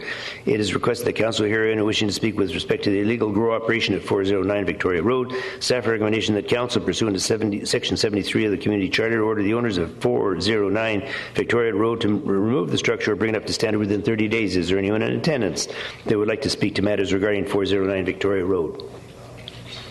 Seeing none. Staff recommendation. Seconder. All those in favor? Opposed? Carried. Unresolved building deficiencies. Notice on title, Section 5.7 is requested that Council or anyone wishing to speak with respect to the unresolved building deficiencies or illegal construction for the properties listed below. And the staff recommendation is that Council, by resolution, instruct the manager of legislative services to file a bylaw contravention notice respecting the properties listed below at the Land Title and Survey Authority in British Columbia under Section 5.7 of the Community Charter. First one is 606 7th Street, illegal construction and the deck. Anyone in attendance who would like to speak to matters regarding 606 7th Street? Okay, the next property is 6340 Lewis Road, 6340 Lewis Road, illegal construction, alter basement to include a secondary suite. Anyone in attendance that would like to speak to matters at 6340 Lewis Road? The third is 3170 Smugglers Hill Drive, illegal construction, finished basement to include a secondary suite. Anyone in attendance that would like to speak to matters related to 3170 Smugglers Hill Drive? Number 4, 3998 Apsley Avenue, illegal construction, finished basement to include a secondary suite. Anyone in attendance would like to speak to matters related to 3998 Apsley? Move the staff recommendation on all four properties. Okay, moved and seconded. All those in favor? Opposed? Carried. Unresolved building deficiencies, marijuana grow operations, notice untitled Section 5.7. It's requested the Council hear anyone wishing to speak with respect to unresolved building deficiencies, marijuana grow operations of the properties listed below. Those are the ones we've covered earlier. Staff recommendation that Council by resolution instruct the manager of legislative services to file a bylaw contravention notice respecting the properties listed below at the Land Title and Survey Authority of British Columbia under Section 5.7 of the Community Charter. Number 1, 409 Victoria Road, illegal construction with grow operation, rear exterior deck, convert accessory building to studio, including plumbing for shower, sink, and dishwasher. And 2, 288 McClary Street, illegal construction with grow operation, finished basement to include a secondary suite. And 3, 137 Nottingham Drive, illegal grow operation, basement alterations, and life safety deficiencies. And 4, 6025 Sealand Road, illegal grow operation, interior alterations, and life safety deficiencies. What's your recommendation? Move the staff recommendation as it relates to the four properties. Seconder? All those in favor? Opposed? Carried. We're going to Corporate Services, Parks, Recreation, Culture Commission Amendment, Bylaw 2010, number 7020.03. Staff recommendation that the Council receive the report pertaining to Parks, Recreation, Culture Commission Amendment, Bylaw 2010, number 7020.03, which is presented under the Bylaw section of this agenda. Moved and seconded. All those in favor? Opposed? Carried. 2011 AVICC resolutions. Staff recommendation that Council 1 direct staff to draft resolutions on the topics listed in the report if Council considers them appropriate for submission to the Association of Vancouver Island Coastal Communities, or AVICC, and 2, identify any additional topics on which Council wishes staff to draft resolutions, and 3, direct staff to present such resolutions to the 2011 January 24th Council meeting for consideration of adoption and submission to the Association of Vancouver Island and Coastal Communities for consideration at their 2011 annual general meeting. Recommendations 1, 2, and 3. 1, 2, and 3. Is there a seconder? Moved and seconded. All those in favor? Opposed? Carried. On the community services under Z like Zulu, the Nanaimo 2011. I was going to clarify that. You want me to? Or you want to do it? I just wanted a clarification on item 2 for the AVICC resolutions. I believe there was an additional topic that... Identify any additional topics on which the council wishes to see? Could be you. I believe Councillor Holdham had an item to do with the library board. Okay, I'm sorry, I didn't see that in here. It's not been identified yet. Okay, I would like to add a resolution on behalf of the library board and to ask the city to sponsor a resolution requesting the restoration of historical funding from the provincial government for the library services. And the motion is available at the headquarters of the Vancouver Island Regional Library. Thank you, Your Worship. We'll get the wording from the library and library board and bring that back to our next meeting. Thank you. Go ahead. Your Worship, with that, I'd like to hand in this information on forming a local government conflict commission. I've sent it forward to council, but I'd like to include that in the minutes for our debate on how we form that as a conflict commission. We'll turn that over to staff. Supply that after. Okay, thank you. So that part's been moved and seconded. We're actually into the economic development strategy report, I believe, which is Z, and staff recommendation that council, and the word should be receive, if it, just make sure it's been changed on yours, that council receive the Nanaimo 2011 economic development strategy report. Moved and seconded. Councillor Bestwick. Thank you, Your Worship. Now that we've received it, or we will be receiving it, what are our next steps, please? The next steps will be that it'll go before the Economic Development Commission in about a week's time. I don't know if we... do you have the... sorry. Oh, my screen's gone dead too here. Go ahead. Yes, Your Worship. It's approximately, I think, 2 weeks. I meant 2 weeks' time. Yeah. So the commission report is ready. It's been rendered once by the commission. It now comes before council to approve, and then it'll go back to be for implementation by the commission at the earliest date, which should be about 2 weeks' time. Okay. We need to vote. It was moved and seconded. All those in favor? Opposed? Carried. South Fork Water Treatment Plant. AA. Staff recommendation that council award the value engineering study for the South Fork Water Treatment Plant to Robinsons, Stratford, and Rood Incorporated with budgeted fees of $230,000. So moved. Is there a seconder? Sorry, moved and seconded. Okay, Councillor Kipp. Yeah, Your Worship, just a couple things on this. This is $230,000. I understand staff usually does $250,000. I wonder, like, it just seems confusing to me. We're always talking about consistency and equitable treatment, our democratic oversight I bring up all the time. We had a $5 million 5-year water contract that we had no discretion over. It's supposed to be $250,000. The Harewood Colliery Dam project was split up. It was about $430,000. So it really confuses me why a $230,000 now comes forward for our... The policy for consultants is anything over $100,000. Oh, okay, so that's good. Sorry, I confused that one. But still, it confuses me why they're so different. Okay, and I might just add, if I can, that this particular one is a bit of a challenge because we're really trying to get title to that property, which we haven't as yet got. And so I think staff was also wanting to make sure that council was prepared to gamble with them in getting the survey, because we're going to have to go ahead with this in any event. So there was a little bit of a challenge in that it isn't all camera ready, as they say at this point. Okay, and I appreciate that, but then if we're asked to sign off on it, we don't see any of the other quotations. Does this company have a business license, for example? Have they done this work before? I guess staff has viewed all of that stuff. Have they worked with this city before? Who wants to go with that? Mr. Hickey. Maritan. The companies here that do the value engineering are often companies that are outside of the engineering firms we use on a day-to-day basis or for a lot of our projects. So this company we have not worked with before. It is one of 7 companies that made proposals that do this type of work, and they provided the best proposal. Thank you. Councillor Pachi. Thank you, Worship. Since Director Tom Hickey of Engineering and Public Works is still here at this late hour, I think it might be appropriate if he just explained the value of value engineering. Some people may not be familiar with that.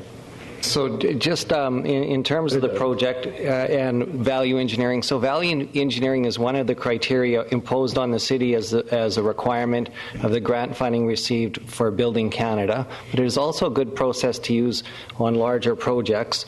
And what the value engineering team will work to do is look at the design and also the cost of operation and try and work to provide best term life cycle costing and keep capital costs down while providing good operability.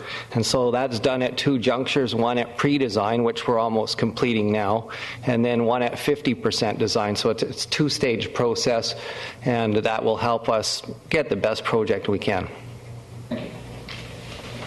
Okay. I just have a moment there. Sorry, Councillor Bestwick. Thanks, Mr. Hickey. Just with these awards, oftentimes we see all of the people that made application, businesses and values and so on. We didn't on this occasion. Is that normal, or will we usually? Typically, we'll see what the bids were. Yes, on this report, I guess that would be an oversight on our part. We did just put down that we had received 7, and because the names wouldn't really probably have meaning to everyone, because there are companies that are probably doing this type of work that we don't use on a day-to-day basis, but I could get that list for council and provide that to you. Thank you. Councillor Sherry. To you, Mr. Chairman, to staff, I know in our bid policy before is that we had a 2-envelope process. Did we have a 2-envelope process on this? Yes. Okay, so that's the unfortunate, and for the general public and those that don't know what the 2-envelope process is, they submit what they would like to do and what they're prepared to do. We don't know how much it's going to cost, and the staff evaluate on their presentation that's in the first envelope, and then after that we open just the 1 envelope, so we don't know what the other bids were. That's how we used to do it. That's still the process, yes. Thank you. Just to say that is a widely accepted process for selecting engineering consultants, because experience has shown that getting the best consultant is one of the most critical decisions that's made in a project like this, and we really want to make sure we select the consultant that provides the best proposal, because it could save millions of dollars, and that the fees are generally fairly similar amongst all of them, and in fact the successful bidder, his price is compared against the budget that staff prepared, and it's only awarded if that budget or that price is consistent with the budget. Okay. Councillor Kipp. You finished? Well, it's interesting. This is almost like a core review of our water system, and we hired a $230,000 consultant to review savings on our water, but we couldn't do it for our whole operation. Hey, I had to get that in. I mean, we did it. We just review, and we're getting value-added review for our water system. Okay, you got it in. You did. You slipped it in. All those in favor? Opposed? Carried. The information items. Move receipt of the information items. That's both of them. Okay, A and B. Seconder. All those in favor? Opposed? Carried. Anything arising out of the information items? Anyone have to discuss? We'll move into reconsideration of bylaws. I move that the Southwest Bulk Water Rate Amendment Bylaw number 2010 number 7099.01 to amend the bulk rate for the Southwest be adopted. Be signed by the mayor and the clerk and the seal of the corporation affixed thereto. Oh, snuck that in just like Councillor Kipp did. Okay, is there a seconder? Yes. Okay. All those in favor? Opposed? Carried. I move that the Revenue Anticipation Borrowing Bylaw 2010, number 7119, to provide for the borrowing of money in anticipation of revenue. I move that this bylaw be adopted. Second. Moved and seconded. All those in favor? Opposed? Carried. Introduction of bylaws. Introduction, I move that the Parks, Recreation and Culture Commission Amendment Bylaw 2010, number 7020.03, to replace section 7.1 regarding the inaugural meeting pass first reading. Seconded. All those in favor? Opposed? Carried. With the Parks, Recreation and Culture Commission Amendment Bylaw 2010, number 7020.03, be passed at second reading. Seconder. Moved and seconded. All those in favor? Opposed? Carried. With the Parks, Recreation and Culture Commission Bylaw Amendment Bylaw 2010, number 7020.03, be passed at third reading. Moved and seconded. All those in favor? Passed. Introduction of development bylaws. I move that the official community plan amendment bylaw 2010, number 6500.014, which is to add a site-specific policy permit a 7-unit multifamily residential development at 421 Milton Street. I move that this be passed at first reading. Second the motion. Moved and seconded. All those in favor? Opposed? Carried.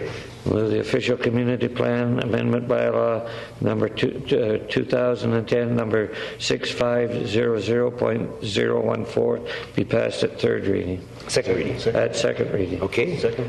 Moved and seconded. All those in favor? Opposed? Carried. I move that zoning amendment bylaw 2010, number 4000.495, to rezone property at 421 Milton Street from RM9 to RM10 in order to facilitate the construction of the multifamily dwelling. Move that it be passed at first reading. Moved and seconded. All those in favor? Opposed? Carried. I move that zoning bylaw amendment bylaw 2010, number 4000.495, be passed at third reading. At second reading. Okay. All those in favor? Want to rush these things. Moved and seconded. All those in favor? Opposed? Carried. Thank you. Well done. We'll go down into delegations pertaining. Oh, I'm sorry. I did miss other business too. I beg your pardon. Is there any other business? Councillor Unger.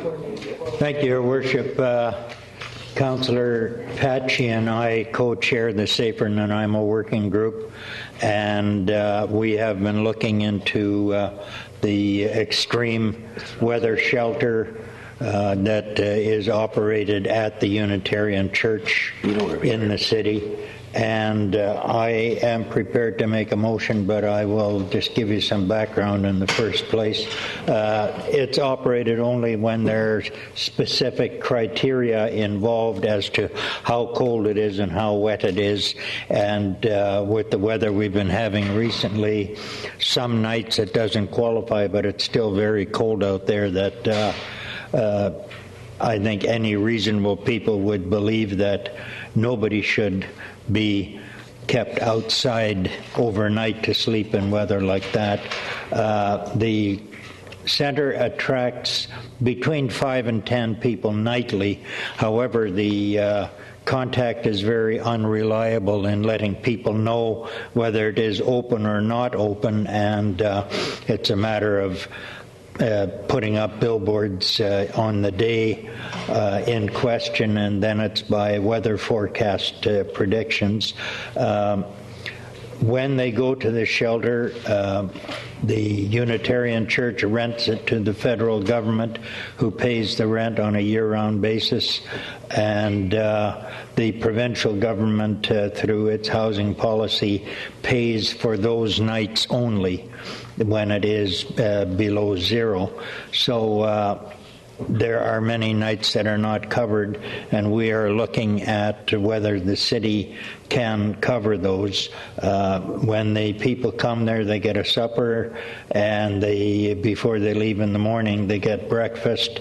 A lot of that food is donated by grocery stores and others. They have laundry facilities and they dry their clothing. And again, the clothing is donated. Like I requested a couple of weeks ago at our council meeting, anybody who has clothing, used clothing to donate, that would be a very good place to put it. We asked last time that it can be dropped off at the police station. The people involved in this are the ones who don't have housing, and in many cases they live on the streets by choice, and they come from mental health situations or addictions, and sometimes spousal problems and landlord problems.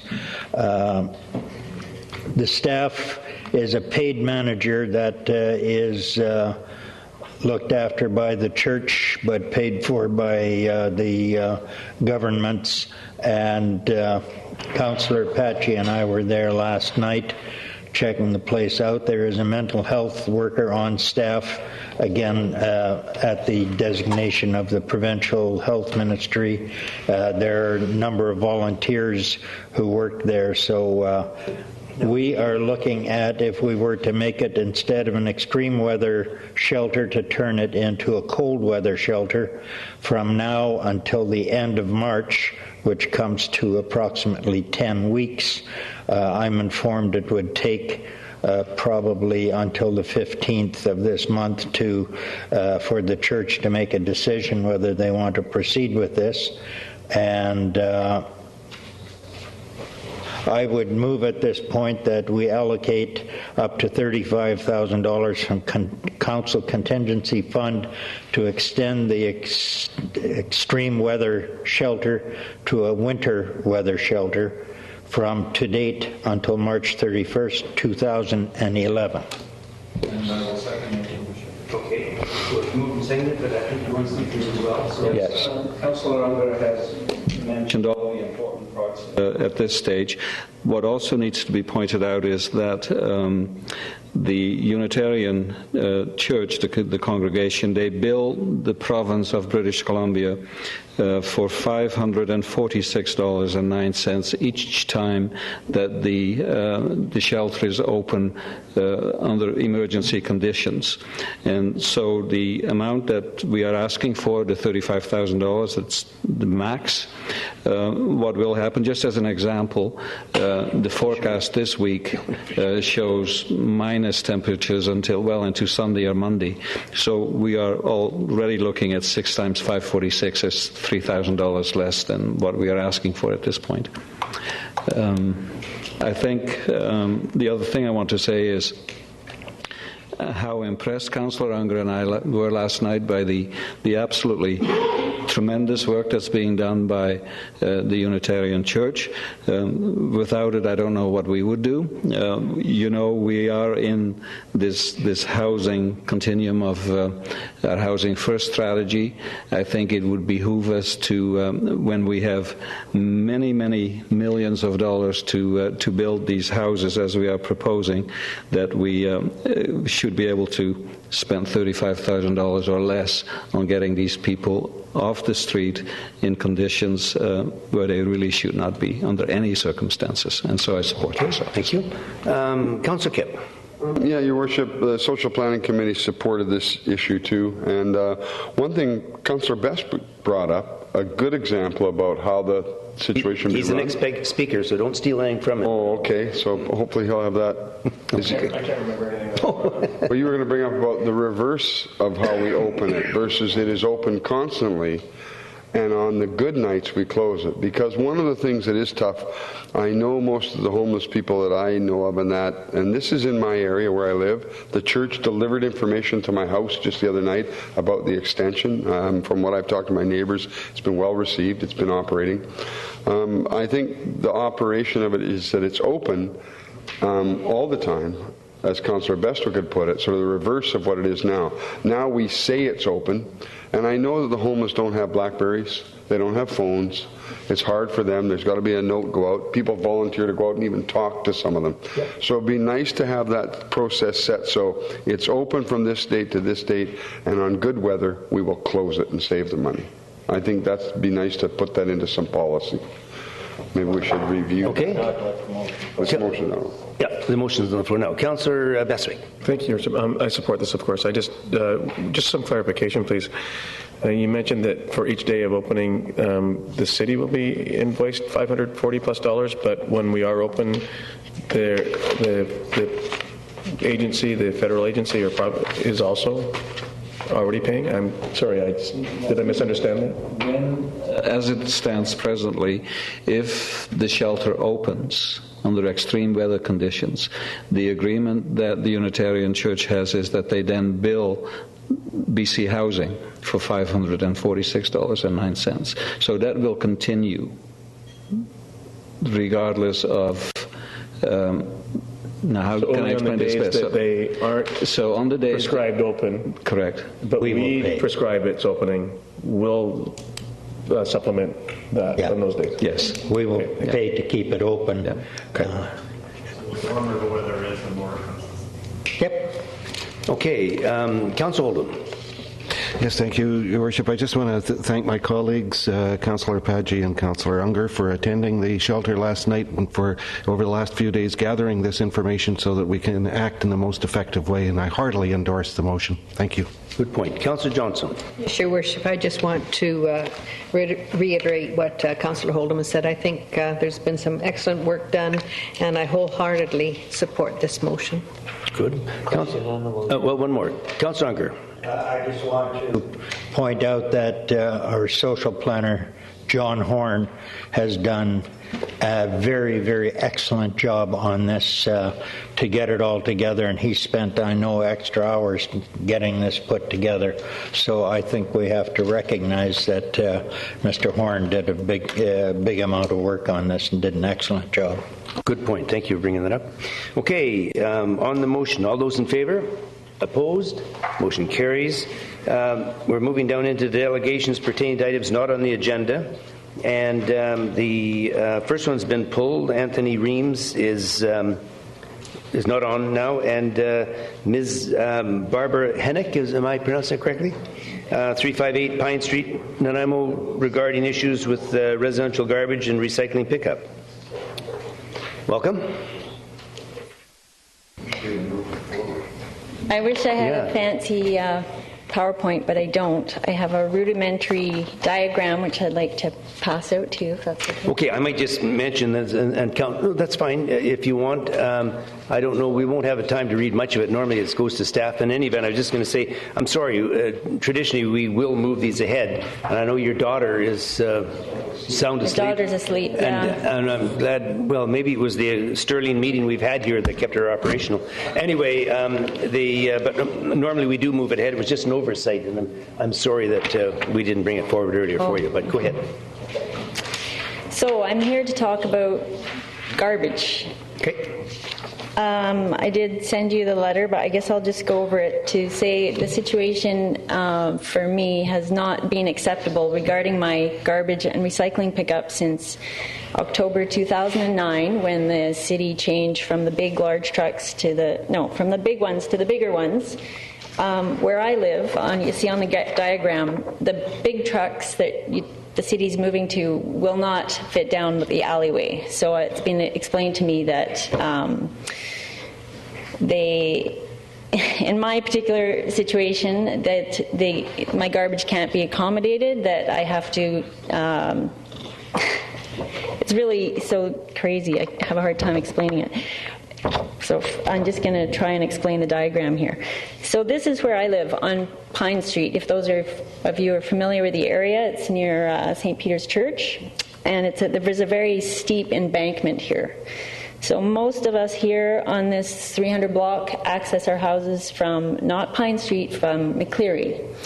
So we come down this alleyway between McCleary and Pine Street, and that's how we access our houses.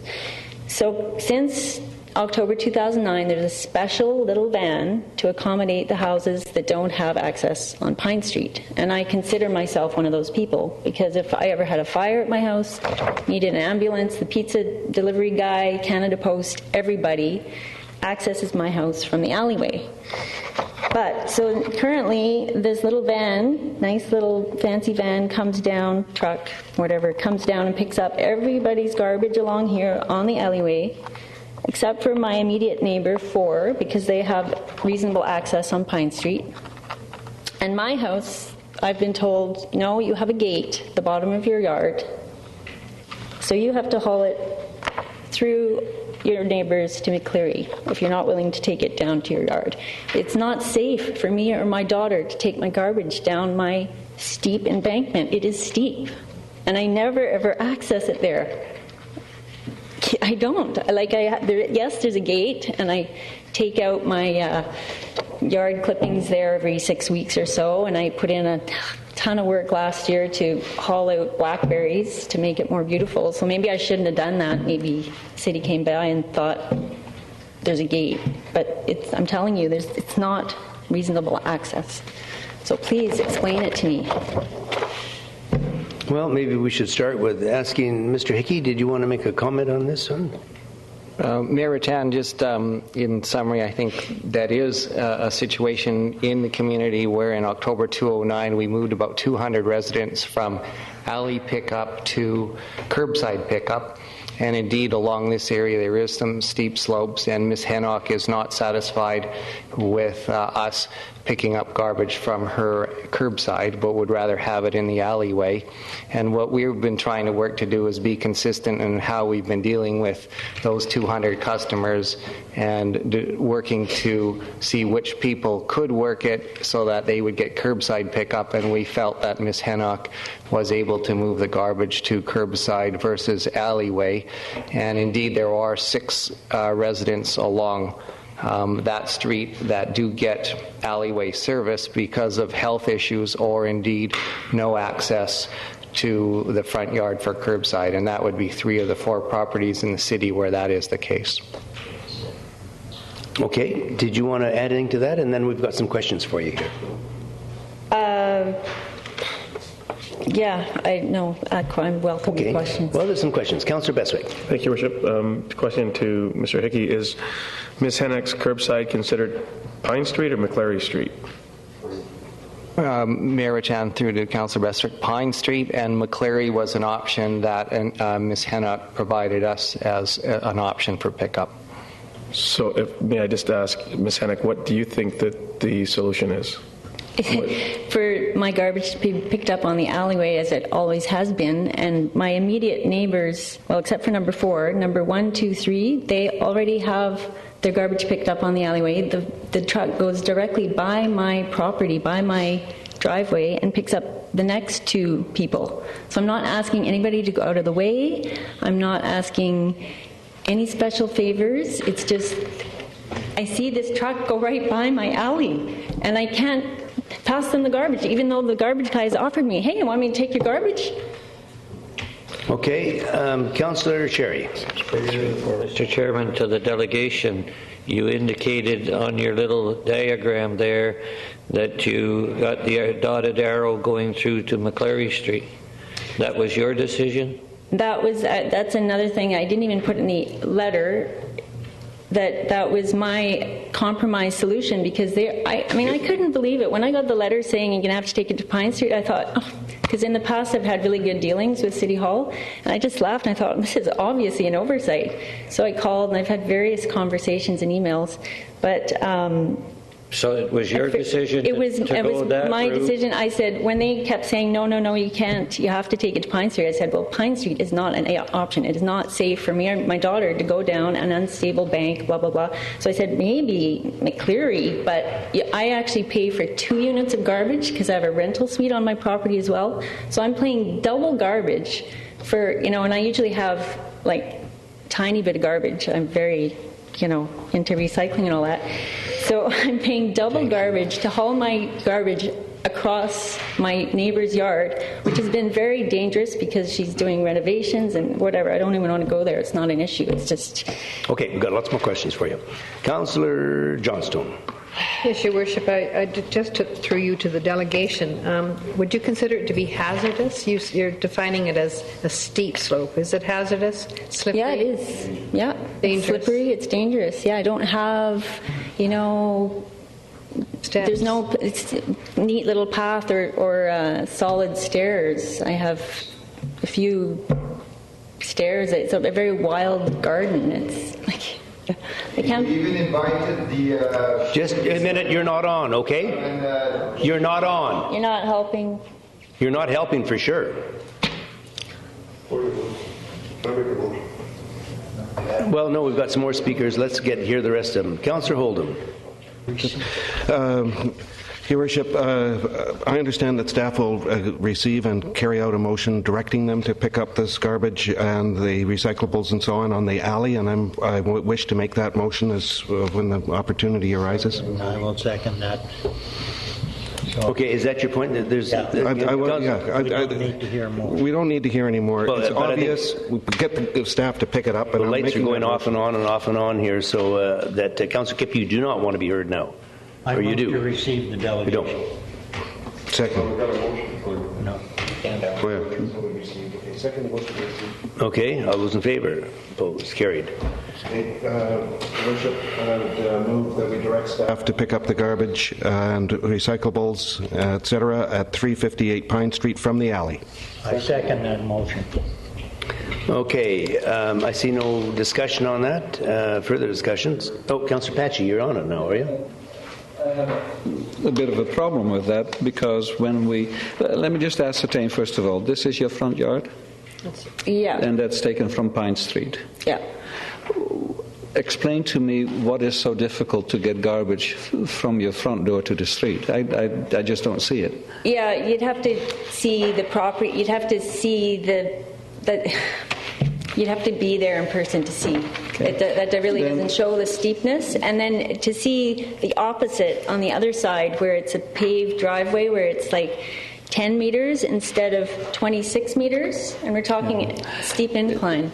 The problem I have is that I'm under the understanding that there are 3 or 4 homes who get their garbage picked up in the alley who are people with physical disabilities. No. And I saw you react to that when that was mentioned. Is that not so? No, there's one house I know of an elderly couple in their 90s that have they're elderly, so it's not possible. The others is because it's so steep. Okay. And there is one, or are there 2 places where the bank is too steep going to Pine Street, where that is the reason? All of them are either steep or laden with blackberries, or it's totally inaccessible. And mine, I've admitted, it's a gray area. It's like where my property is, it evens out a little bit, but it's still unsafe. As a follow-up, Your Worship, to staff then, now I'm confused. The neighbor says that there are not that number of people with physical disabilities, and we were told this morning that there's 3 or 4, and that's kind of important to know. Mayor Ratan, on that, there's 3 people that have a physical barrier because there's 4 properties in town, 1 on Victoria Road and 3 on Pine, and 3 people that are aged or asking for special collection. So it's 3 and 3 on that on that street. Councillor Kipp, do you want to have a go again? Yeah, it's through the delegation's been. Yeah, they have. Through the staff. I just have one other question, if I can. No, we've done it. You've had your chance. We're now trying to debate whether or not to go ahead with it. That's all. Okay. Councillor Kipp. Is it the understanding that this house that we're talking about was always picked up on the alley until staff made the change? Yes. Okay, that makes it simple for me. Okay, and the motion that I believe was made by Councillor Holdham? No, sorry, was it Councillor Holdham? And it was to pick up. Is that correct? Okay, question on the motion. All those in favor? Opposed? I have Councillor Sherry and Councillor Patchy opposed. The balance of council in favor. The motion passes. Okay, I think we've just about had, unless anyone, we have question period. No.